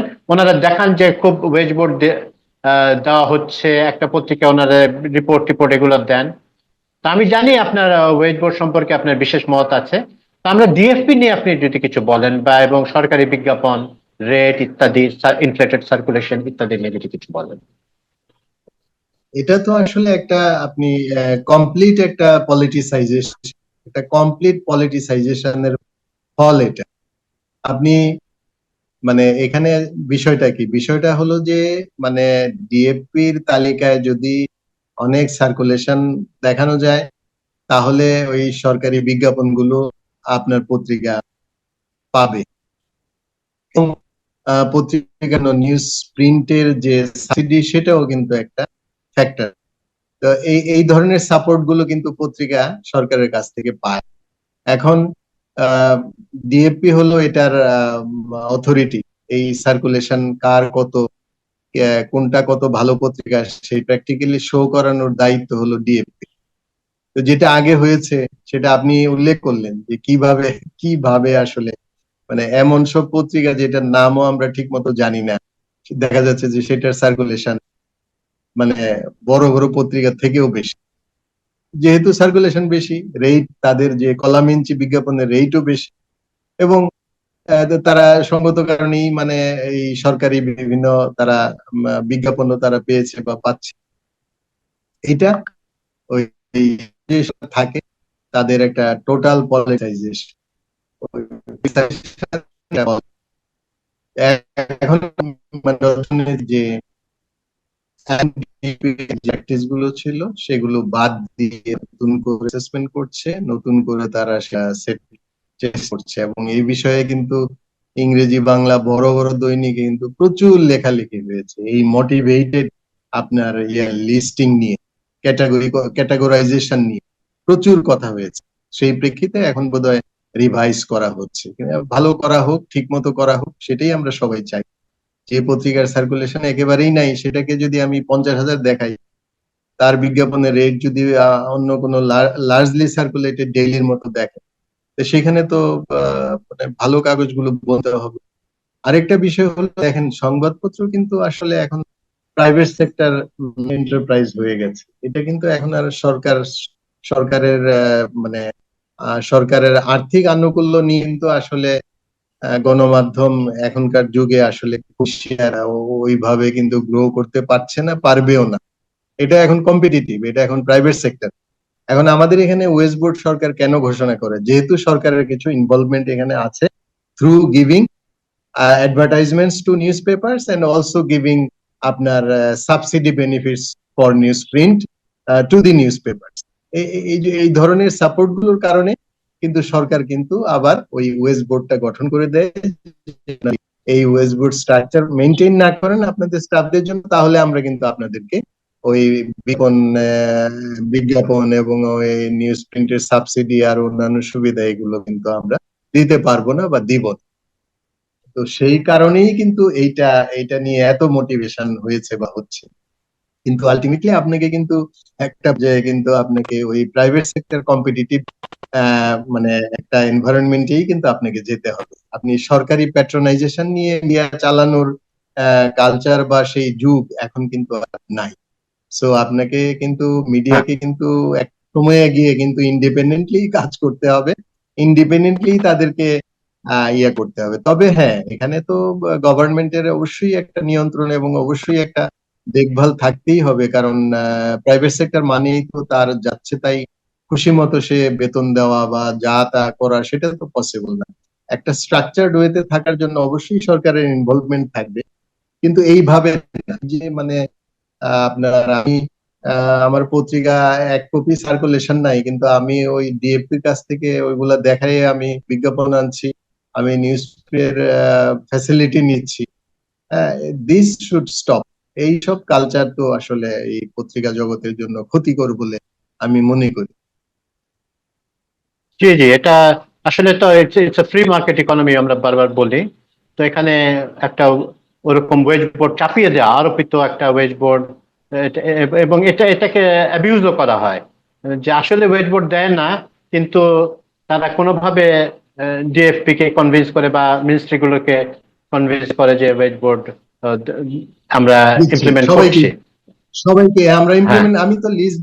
আমি তো লিস্ট দেখে অবাক, এমন সব পত্রিকার নাম লেখা যাদের এই মন্তব্যের ঘরে লেখা last wage board implement, last wage board জি জি জি, ইমপ্লিমেন্টেড, লাস্ট ওয়েজ বোর্ডের নামও তারা হয়তো জানে না বা শোনে নাই, যে ওই লাস্ট ওয়েজ বোর্ডে সাংবাদিকদের বেতন কত টাকা ধরা হয়েছে সেটাও তারা হয়তো জানে না। কিন্তু তাদের এই জানেন মন্তব্যের না, ঘরে হ্যাঁ। লেখা, হ্যাঁ তাদের মন্তব্যের ঘরে লেখা এই যে লাস্ট যে ওয়েজ বোর্ডটা সেটা ইমপ্লিমেন্ট। আর আমাদের এখানে তো আমরা সবসময় শুনে আসছি যে political pressure from the government and various political parties, একটা পলিটিক্যাল প্রেশার থাকে। কোনো একটা নিউজ বা রিপোর্ট বা মন্তব্য প্রতিবেদন যাই হোক, এটা যদি তারা মনে করে যে তাদের বিরুদ্ধে যাচ্ছে, তারা বিভিন্ন ধরনের থ্রেট ইস্যু করে, বিজ্ঞাপন বন্ধ করে দেওয়ার ভয় দেখায়। তো এইসব ক্ষেত্রে আপনারা কিভাবে, মানে প্রশিক্ষণটা, আপনি যেহেতু প্রশিক্ষক এবং এবং নিউজ রুমে চালিয়েছেন, তো how to handle the pressure? এবং মালিকদের তরফ থেকেও কিন্তু আরেক ধরনের প্রেশার থাকে, যে ও তো আমার বন্ধু, আমি শুনলাম যে আমার আমার বন্ধু আমাকে অমুক পার্টিতে বললো যে আমার বিরুদ্ধে, বন্ধু তুমি দোস্ত আমার পার্টিতে, মানে আমার বিরুদ্ধে তোমরা তোমার পেপারে নিউজ দিয়ে দিল। তো হাউ, এখানে এডিটোরিয়াল ফ্রিডম এবং ওনারদের ইনফ্লুয়েন্স, এটার ব্যালেন্সটা কিভাবে থাকবে? এবং সরকারি বা বিভিন্ন রাজনৈতিক প্রেশারের মোকাবেলা কিভাবে করবে? আপনি দুই ভাগে ভাগ করে যদি। আপনার এই জিনিসগুলো তো বাস্তবতাই, আসলে অনেক ক্ষেত্রেই তো বাস্তবতা। রাজনৈতিক হস্তক্ষেপ, ভয় ভীতি, কিংবা আপনার ধরেন যে যেটা বললেন যে তোমার কাগজে আমার সম্পর্কে বা আমার দল সম্পর্কে এরকম লিখেছো, এই বিষয়গুলো তো থাকবেই, এগুলো আছেই, কারণ এখানে তো রাজনীতি আছে, মানে এবং পরস্পরের সঙ্গে যুক্ততা যেটা সেটা আছে। কাজে এটা এটা থাকবে, এইটা থাকার মধ্যেই আসলে কিভাবে যতটা সম্ভব, যতটা পারা যায় ততটা যারা করছে তারাই তো এখন ভালো অবস্থানে আছে পত্রিকায়। তারা যে যতটা এই বিষয়গুলোকে অ্যাকোমোডেট করে এই বিষয়গুলি মানে ব্রেভ করে যারা আপনার কাজ করতে পারছে, তাদের পাঠকপ্রিয়তা, তাদের জনপ্রিয়তাই তো বেশি। সুতরাং এই মালিক পক্ষের বিভিন্ন রকমের যে সেন্সরশিপ, তারপরে পলিটিক যেসব সেন্সরশিপ এবং সম্পাদকের নিজস্ব যে সেন্সরশিপ, এগুলা এগুলা যদি সবই আপনার থাকে পত্রিকার উপরে, তাহলে তো সেই পত্রিকা তো উঠতে পারবে। আপনি একটা জিনিস দেখবেন, অনেক ক্ষেত্রে কিন্তু আমাদের জার্নালিস্ট যারা, আমাদের নিজেদের মধ্যেও কিন্তু অনেক সেন্সরশিপ থাকে। For self example, censorship. আমি হয়তো একটা সেলফ সেন্সরশিপ, আমি হয়তো একটা কাগজে আছি, হ্যাঁ, আমি হয়তো একটা মত বা একটা দলের অনুসারী, হ্যাঁ, তো আমি হয়তো ভাবছি যে আরে এই সত্য খবরটা যে এইভাবে দিব, এটা তো আমার দলের বিরুদ্ধে যাবে। আমি কিন্তু অনেক সময় ভলান্টিয়ার করে বসি এটাকে টোন ডাউন করার জন্য। আবার সদক যদি পার্টিকুলার পলিটিক্যাল ওরিয়েন্টেশন থাকে, উনিও কিন্তু পরের দিন সকালে হ্যাসেল এড়ানোর জন্য উনিও কিন্তু টোন ডাউন করার চেষ্টা করবেন, তাই না? আপনি ধরেন কথার কথা, মানে আহ, হরতাল হরতাল হয়েছে ধরেন একটা পার্টি, তো হরতাল ধরেন যে খুব বেশি হয় নাই, আপনি হেডলাইন করে দিলেন যে হরতাল ফ্লপস, হরতাল ফ্লপস মানে হরতাল ব্যর্থ। আবার ধরেন যে মানে আপনি হরতাল অর্ধেক হয়েছে, সেখানেও আপনি হয়তো আপনার ভালো লাগে না এই হরতাল, তাই বলে দিলেন যে হরতাল ফ্লপস বা ফেলস।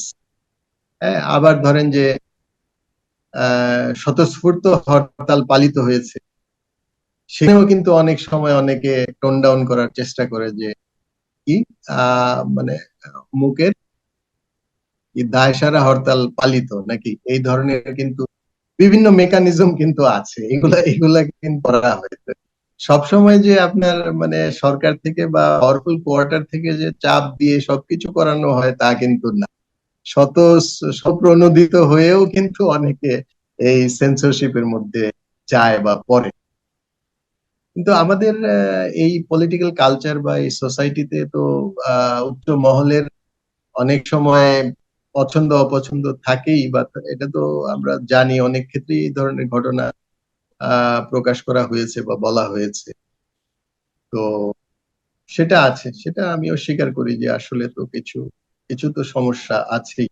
কিন্তু আমি যেগুলো বললাম যে সাংবাদিকের নিজের সেন্সরশিপ, মালিকের সেন্সরশিপ বা সম্পাদকের ভলান্টিয়ারিজম, মানে অতিমা কেউ কিছু বলে নাই, ধরেন কেউ কিছু বলে নাই বা এটা ছাপা হলেও কেউ কিছু তেমন বলবে না, because this is fact, authentic.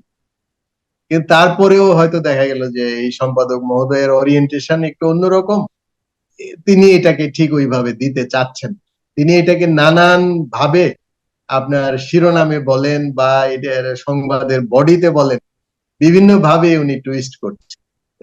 এটাও কিন্তু আছে, এটাও কিন্তু আছে। সুতরাং আপনি জি মানে এক্সটার্নাল যে প্রেসার গুলোর কথা বলেছেন, সেটা আমাদের সমাজে এবং বিদেশে সব জায়গায় কিন্তু কম বেশি থাকতে পারে। তো আমি যেগুলো বললাম এগুলোকে ওভারকাম করে এবং মানে যে সমস্ত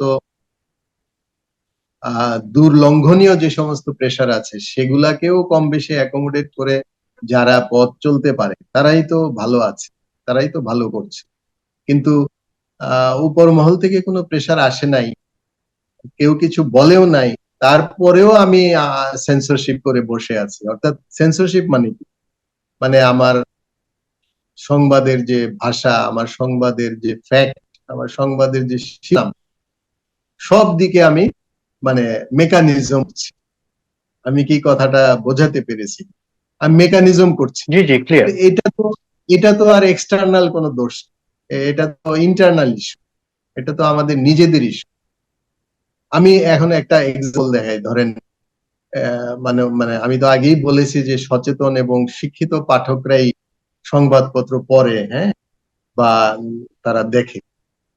আপনি কথার কথায় আমি একটা এক্সাম্পল দিয়ে দেখাচ্ছি, বলছি, যেমন ধরেন একটা দেশের প্রধানমন্ত্রী বা একটা দেশের রাষ্ট্র, আপনার প্রতিদিনই তো সেই প্রধানমন্ত্রী বা রাষ্ট্রপতির এমন কোনো নিউজ থাকবে না যেটাকে আপনি আপনার দৈনিক পত্রিকার মানে টপ রাইটে 3 কলামে ছবি দিবেন আর একটা নিউজ দিবেন। এটা এটা কি সবসময় কি দরকার হয়? সবসময় কি এটা থাকে? কিন্তু আপনি এডিটার, আপনি একটা মানে মানসিক একটা জিনিস তৈরি করে নিয়েছেন যে না, আপনার কাগজে প্রত্যেক দিন প্রধানমন্ত্রীর একটা ডান দিকে 3 কলামে একটা ছবি দিবেন, যে কোনো ইস্যুই হোক না কেন এটা দিবেন, দিয়ে একটা নিউজ রান করেন। তা আপনি কি মনে করেন যে আপনার যারা পাঠক তারা কি তারা কি বোকা? তারা কি মনে করেন যে আপনি ডেইলি কেন এটা আপনি করতেছেন তারা বুঝে না? তারা তো কতদিন আপনার পত্রিকা তারা পয়সা দিয়ে কিনবে, তারা তো কিনবে না। সুতরাং আপনাকে কিন্তু এই ধরনের সোসাইটি থেকে কিন্তু বেরিয়ে আসতে হবে, না হলে পত্রিকা গ্রো করবে না, বাঁচবে না। আপনি যেদিন যেদিন যেখানে ডিজার্ভ করবেন ছবি বা সংবাদ সেখানেই আপনি প্লেস করেন। প্রধানমন্ত্রী বা রাষ্ট্রপতি বলে এই প্রতিদিন দামকে পেতে হবে, এটা তো কোনো এক্সটার্নাল প্রেশার না, এটা হলো আপনার নিজস্ব মেকিং। সো এগুলার থেকে মানে করতে হবে। হ্যাঁ, আমাদের কথাবার্তা তো আসলে খুবই একটা আনন্দদায়ক একটা অভিজ্ঞতা হচ্ছে। তো আরেকটা প্রসঙ্গ যাচ্ছি আমি। তো আমরা তো আসলে সময়ের সীমাবদ্ধতাও আছে, ইত্যাদি আছে। তো আমরা আপনি কিছুক্ষণ আগে বললেন যে এটা এখন তো ওপেন মার্কেট। আমার প্রশ্নটা আগে একে মানে অর্ডার অফ কোয়েশ্চেন একটু ইয়ে হয়েছে, but we are in for free flowing sort of a conversation, তো একটু হতেই পারে। তো এটা একটা আমাদের বিজ্ঞাপন ছাড়া রেভিনিউ জেনারেশনের আর কি কি ইয়ে দেখতে পারে আমাদের মিডিয়া হাউসগুলো, যে শুধুমাত্র বিজ্ঞাপনের উপর ডিপেন্ড না করে আরো ডাইভার্সিফাই করতে পারে কিনা তাদের রেভিনিউ আর্নিং পটেনশিয়াল গুলো। জি, শুনতে পাই। হ্যাঁ, সেটাও কিন্তু সেটা আছে। রেভিনিউ আর্নিং তো হলো মেইন সোর্স আপনার। সংবাদপত্রের কিন্তু সোসাইটির সঙ্গে কিন্তু আসলে ব্যাপক ইনভলভমেন্ট কিন্তু প্রয়োজন, ব্যাপক ইনভলভমেন্ট প্রয়োজন। আমাদের দেশে ধরেন যে সমস্ত দৈনিক পত্রিকাগুলো আছে, আপনি তাদের যে সোশ্যাল ইনভলভমেন্ট কিন্তু খুব কমই দেখেন। সোশ্যাল ইনভলভমেন্ট বলতে আমি বলতে চাচ্ছি যে তারা সমাজের বিভিন্ন সেগমেন্টের সঙ্গে, ইউথ কমিউনিটি, তারপরে ধরেন যে আপনার আদার বিভিন্ন কমিউনিটি যারা আছে তাদের সঙ্গে যে আপনার একাত্ম হয়ে কাজ করা, তাদের তাদের মধ্যে ইনভলভ হওয়া, তাদেরকে এই পত্রিকার আপনার ভেতরে টেনে নেওয়া, সেই এফোর্টটা কিন্তু থাকা খুব জরুরি। এটা কিছু কিছু আমাদের টেলিভিশন মিডিয়া এবং অল্প খুবই খুবই মানে বলতে পারেন খুবই অল্প সংখ্যক কয়েকটা পত্রিকা কিন্তু সেটা করে, এবং আমি কিন্তু এটাকে বেটার মনে করি, ভালো মনে করি। তো আপনি রেভিনিউর যে বিষয়টা বলছেন সেটা তো আপনি এই ইনভলভমেন্টের মাধ্যমেও কিন্তু আপনি রেভিনিউ আর্ন করতে পারেন। আমি বলতে চাচ্ছি যে আপনি ধরেন যে কত রকমের সংগঠন আছে, সোশ্যাল সংগঠন আছে, তারপরে ধরেন যে বিভিন্ন রকমের ফোরাম আছে। এই সমস্ত ফোরামে যদি অথেন্টিক্যালি আপনি আপনার পত্রিকাকে যদি ইনভলভ করতে পারেন, সেখানেও তো আপনার আছে, স্পন্সরশিপ আছে। তারপরে ধরেন যে ওখানে পত্রিকার কাটতি বাড়া, বিক্রি বাড়া, ওই ওই ওই সেগমেন্টের সঙ্গে আপনার ইনভলভমেন্টের কারণে আপনার আরো পত্রিকার হওয়া, মানে বেড়ে যাওয়া, গ্রো করা, সেই বিষয়গুলো তো আছে। তো এটা কিন্তু দরকার, এটা কিন্তু আপনি এডুকেশন সেক্টরেও কিন্তু অনেক ইনভলভমেন্টের সুযোগ আছে। এটা কিছু কিছু কাগজ কিন্তু করছেও, এই যে স্পেলিং কন্টেস্ট, তারপরে যে মাতৃভাষা আপনার চর্চা, হ্যাঁ, তারপরে এরকম এরকম আর বহু বহু এরিয়া আছে যেখানে সংবাদপত্রগুলো কিন্তু খুবই নিজেদেরকে ইনভলভ করতে পারে। এবং দুই একটা কাগজ কিন্তু সেটা করছে, করে কিন্তু তারা ভালো করছে। আলটিমেটলি কিন্তু আপনি এই অল্টারনেটিভ যে সমস্ত ইনভলভমেন্ট, তার সেগুলো কিন্তু আপনার রেভিনিউ আর্নিং এ কিন্তু পজিটিভ ইম্প্যাক্ট ফেলবে। আপনি বলছেন যে এই বিজ্ঞাপন ছাড়া আর কি কি মাধ্যম আছে, আপনার এই বিজ্ঞাপন আসার উপরেই কিন্তু আপনার ওই ইনভলভমেন্ট গুলো কিন্তু ডাইরেক্টলি ইম্প্যাক্ট করবে, প্রভাব ফেলবে। রেভিনিউ বাড়বে, কমবে না, কমবে না। জি, জি। আমরা একটা অভিযোগ প্রায় শুনি, এবং আমাদের এখানে অ্যারেস্ট হয়েছেন, এটা মানে কতটা মার্ডার কেসে হয়েছেন, বাট বাট যাই হোক, সাংবাদিকদের বিরুদ্ধে গত শেখ হাসিনার শাসনামলে, দীর্ঘ শাসনামলে, এবং তার আগের থেকেই, তার আগেও, এটা এটা শুধুমাত্র ওই শাসনামলকে ব্লেম করলে হবে না, সাংবাদিকদের বিরুদ্ধে দুর্নীতির একটা অভিযোগ আছে।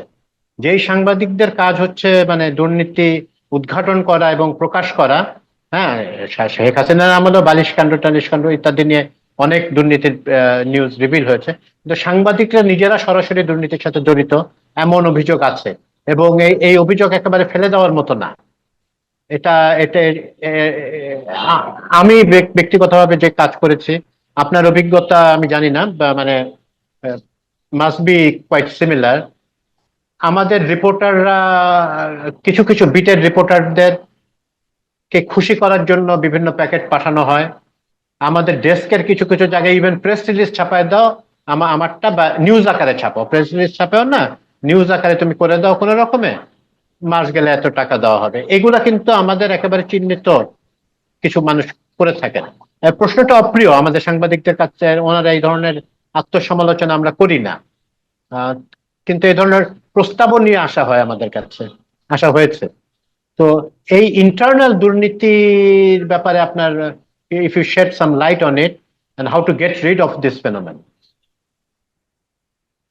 এটা আসলে খুবই দুঃখজনক যেটা আপনি বলেছেন, যে এই ধরনের কিছু অভিযোগ তো আমাদের সাংবাদিকদের বিরুদ্ধেও আছে, যে তারা দুর্নীতিতে জড়িত হয়েছে। তারা ধরেন সাংবাদিকদের পেশাগত কারণেই কিন্তু তাদের কিন্তু অনেক পলিটিক্যাল ইন্টিমেসি হয়। এটা তো সবাই জানে, মানে আপনার পেশার প্রয়োজনেই কিন্তু সেটা হয়। আমি পলিটিক্যাল ইন্টিমেসি বলতে বোঝাতে চাচ্ছি যে ধরেন যে দল ক্ষমতায় থাকে কিংবা যারা বিরোধী দলে থাকে সবার সঙ্গেই কিন্তু সাংবাদিকদের অত্যন্ত ক্লোজ কমিউনিকেশন হয়। তো এটা তো হতেই হবে, এটা ছাড়া তো আপনি কিভাবে কাজ করবেন? এটা এটা হয়েই যায়। কিন্তু সেইটাকে আপনার অন্যভাবে ইউটিলাইজ করে আপনার করাপশনে ইনভলভড হওয়া, এটা কিন্তু একেবারেই ঠিক।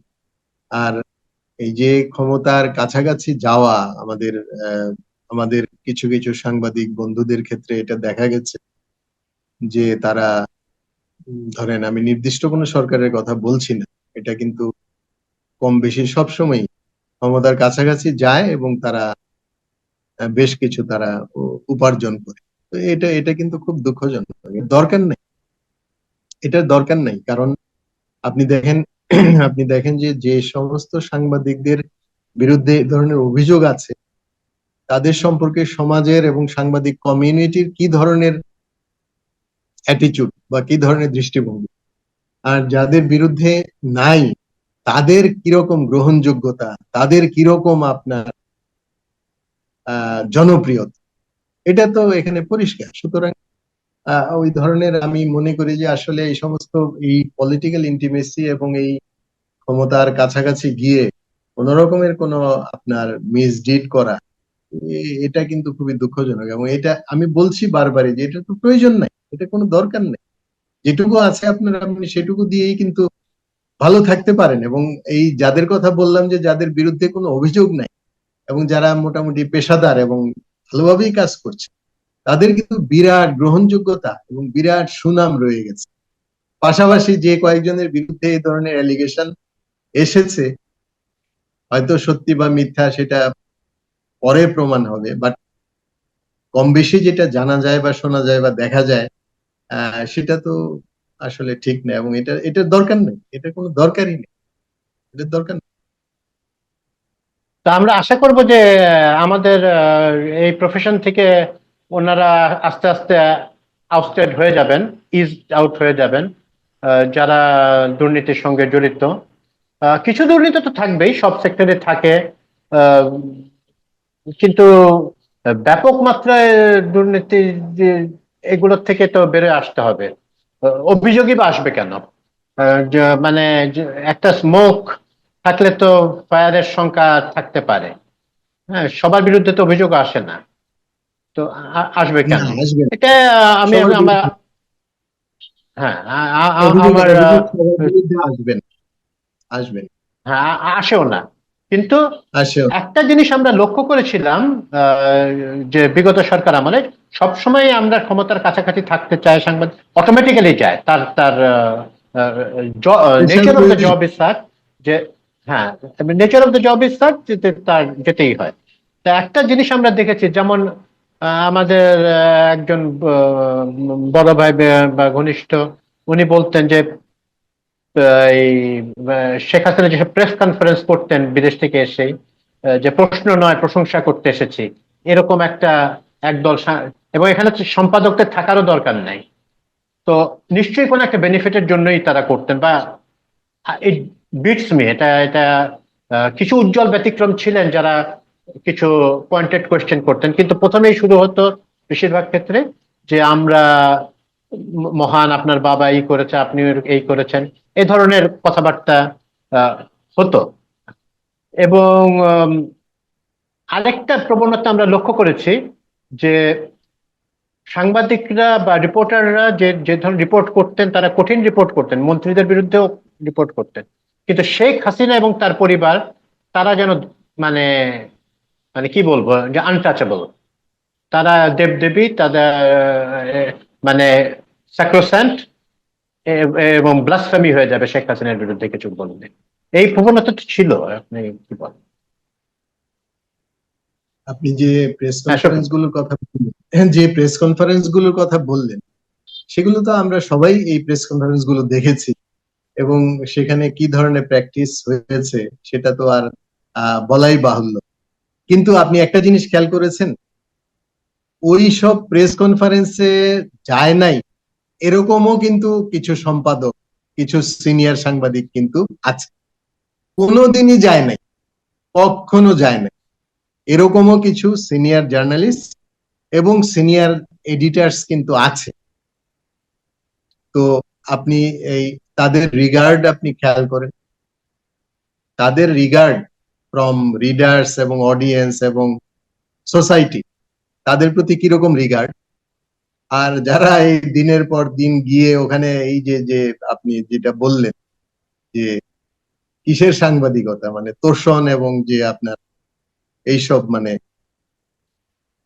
তো আমি যেটা বলতে চাচ্ছি যে ওই ওই ওই যে গ্রুপ, সেই গ্রুপের বাইরেও কিন্তু কিছু সাংবাদিক কিন্তু আছেন, তারা কিন্তু এখনো regarded, they are regarded in the society.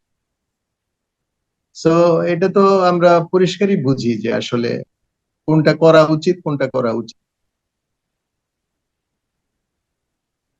আর যে হাসিনার কথা বললাম, মানে শেখ হাসিনাকে কোনো সমালোচনা করা যেত না, বা করতেন না ওরা, আমরা স্বতঃপ্রণোদিত হয়ে করতাম না।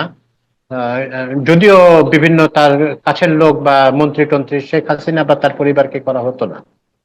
আপনি কিছু বলবেন? হ্যাঁ, না সেটা তো ওই যে যেটা বললাম যে যারা অ্যাকচুয়ালি এই কমিউনিটিতে যারা লিড করেছেন বা যারা ইনফ্লুয়েন্সিয়াল, তারা তো কেউ কোনোদিন কোনো কিছু না বললে তো সেটা সেটা তো আপনি এক ধরনের আপনি চোখ বন্ধ করে রাখার মতোই। এখন তারা বলেননি বলেই তো এত সব ঘটনা ঘটেছে। সাংবাদিকদের আপনি তো জানেন যে ওই এরশাদের বিরুদ্ধে আন্দোলনের সময় যে পেন ডাউন হয়েছিল না, কলম বিরতি, সেই কলম বিরতিতে তো সব সাংবাদিক যারা সিনিয়র এডিটার্স এবং সকলে অংশগ্রহণ করেছিল, এবং যা ঘটার তাই ঘটে গিয়েছিল। তো সাংবাদিকদের কলম তো খালি আপনার এই মানে কি বলে এটাকে, তোষণের জন্য তো ব্যবহার করলে খালি হয়, যেখানে যেটা বলার দরকার সেটা তো বলতে হবে। তো যেভাবে ওনারা একটা গ্রুপ করে নিয়েছিলেন, কেউ কিছু বলবে না, কেউ কিছু পরামর্শ দেবে না, কেউ সঠিকটা বলবে, তা সেটাই ঘটেছে, সেটাই ঘটেছে। হ্যাঁ, এটা এটা আসলে ইনএভিটেবলই ছিল যে এরকম যদি একটা মানে বালিতে কি বলে না, একটা উট, উট পাখি বালিতে মুখ গুজে রাখলে তো আর ঘটনা তো ঘটতে থাকে। তো না, সেটা ঠিক আছে। তো আমরা, আপনি আমাদের সময়েরও সীমাবদ্ধতা আছে, আপনি কিছু কনক্লুডিং রিমার্কস করবেন। তার আগে একটা আমি প্রশ্ন করে নেই, যে আপনার আমরা যে শুরু করেছি খুব বেশি বেশি গ্যাপের না। তো আহ, আপনি তো ইউনিয়নকে বেশ স্ট্রং দেখেছেন, সাংবাদিকদের ইউনিয়নকে, এবং দ্বিধাবিভক্ত ইউনিয়ন দেখেন নাই। তো ইউনিয়নের রোল কি এখন এই জমানায় আসার পরে, মানে I mean with the changes of time, ইউনিয়নের রোল কি আসলে কোনো কিছু, ডাজ ইট ম্যাটার, সাংবাদিক ইউনিয়ন? না আসলে তো এই ইউনিয়ন তো প্রফেশনাল রোল প্লে করতে পারছে না বলেই কিন্তু এটা কিন্তু দুই ভাগে বিভক্ত পলিটিক্যালি। পলিটিক্যালি যদি একটা ইউনিয়ন দুই ভাগে বিভক্ত থাকে তাহলে তো আমরা এটাকে আসলে প্রফেশনাল বলে ক্লেম করতে পারি না। এবং একটা প্রফেশনাল ইউনিয়নের যা করা দরকার সেটা আমার মনে হয় না এই এটা করতে পারে। Very unfortunate. তো শফিউল আলম ভাই, তো it was great talking to you. তো আমি চাচ্ছিলাম যে আপনি কিছু কনক্লুডিং রিমার্কস করেন। আহ, এই যে আমাদের তো এখন একটা পলিটিক্যাল গভর্নমেন্ট আসতে যাচ্ছে, ফেব্রুয়ারিতে সব ঠিকঠাক থাকলে। বাংলাদেশে আসলে প্রেডিক্ট করা ইজ ভেরি ডিফিকাল্ট। মানে মানে খুবই আনথিঙ্কেবল থিংস হ্যাপেন, অনেক কিছু হয়। তো আশা করছি একটা ইলেক্টেড গভর্নমেন্ট আসবে এবং সুন্দরভাবে ইলেকশনটা হয়ে যাবে। তো তো নতুন একটা ডেমোক্রেটিক ডিসপেনসেশনে যাওয়ার পরে আমাদের সাংবাদিকতা বা সংবাদপত্র বা ইভেন ইলেকট্রনিক মিডিয়া, এনাদের এনাদের কি কি কি রোল হওয়া উচিত বা তাদের ভবিষ্যৎ কিরকম দেখেন আপনি, এসব নিয়ে কিছু যদি কথা বলে আমরা আজকের মতো আলোচনা শেষ করব। It was great talking to you. জি, আপনাকে অনেক ধন্যবাদ। অনেক সময় দিয়েছেন আমাকে এবং আমাকে আমন্ত্রণ জানিয়েছেন কথা আপনি বলার জন্য। আপনাকে ধন্যবাদ আসলে। You are much busier person, তো আপনি আপনি আপনি সময় দিয়েছেন। আমি আমি এটা আসলে যে কথাটা বলে শেষ করতে চাই যে আসলে সাংবাদিকদের মধ্যে যে পলিটিক্যালি যে ডিভিশন, এটা কিন্তু অবশ্যই রিমুভড হওয়া দরকার। এটা রিমুভ না হলে কিন্তু সমস্যা কিন্তু থেকেই যাবে। যে এখন সামনের যে যদি সেই সময়ে যদি আমাদের সাংবাদিক বন্ধুরা একই রোল প্লে করে, আমি বলবো যে পার্টিজ অফ জার্নালিস্ট, জার্নালিস্টদের রোল পার্টিজান, নিউট্রাল হতে হবে। সেটা নিউট্রাল টু অল। কোনো পার্টিকুলার পার্টির জন্য সাংবাদিকদের সংগঠন, সাংবাদিকদের আহ মানে একতাবদ্ধতা হলে তো চলবে। সাংবাদিকদেরকে সাংবাদিকতার মধ্যেই থাকতে হবে এবং সাংবাদিকতা প্রফেশনালি করতে হবে। সেটা এর জন্য আলাদা আলাদা এই যে কালচার, এটা কিন্তু শেষ হওয়া উচিত আমি মনে করি। ধন্যবাদ আপনাকে। ধন্যবাদ। আজকে আজকে আমরা এক বেশ ডিটেইলস আলোচনা শুনলাম, আহ, এবং আমরা আশা করি জনাব শফিউল আলমকে আমরা আবারও পাবো আমাদের সাথে। সেদিনও আমরা হয়তো অন্য কোনো বিষয় নিয়ে কথা বলবো। আসলে মিডিয়া এমন একটি ভাস্ট বিষয় যে এখানে আসলে একটি আলোচনায় শেষ করা যায় না। আমাদের আরো অনেক কথাবার্তা বলার মতো আছে বা থাকবে।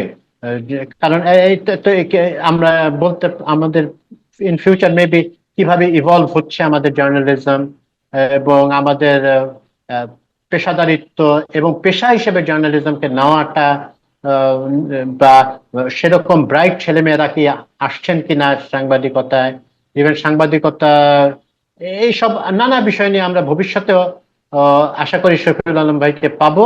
এবং that would be another great experience for us. ধন্যবাদ Shafiq. Thank you, thank you.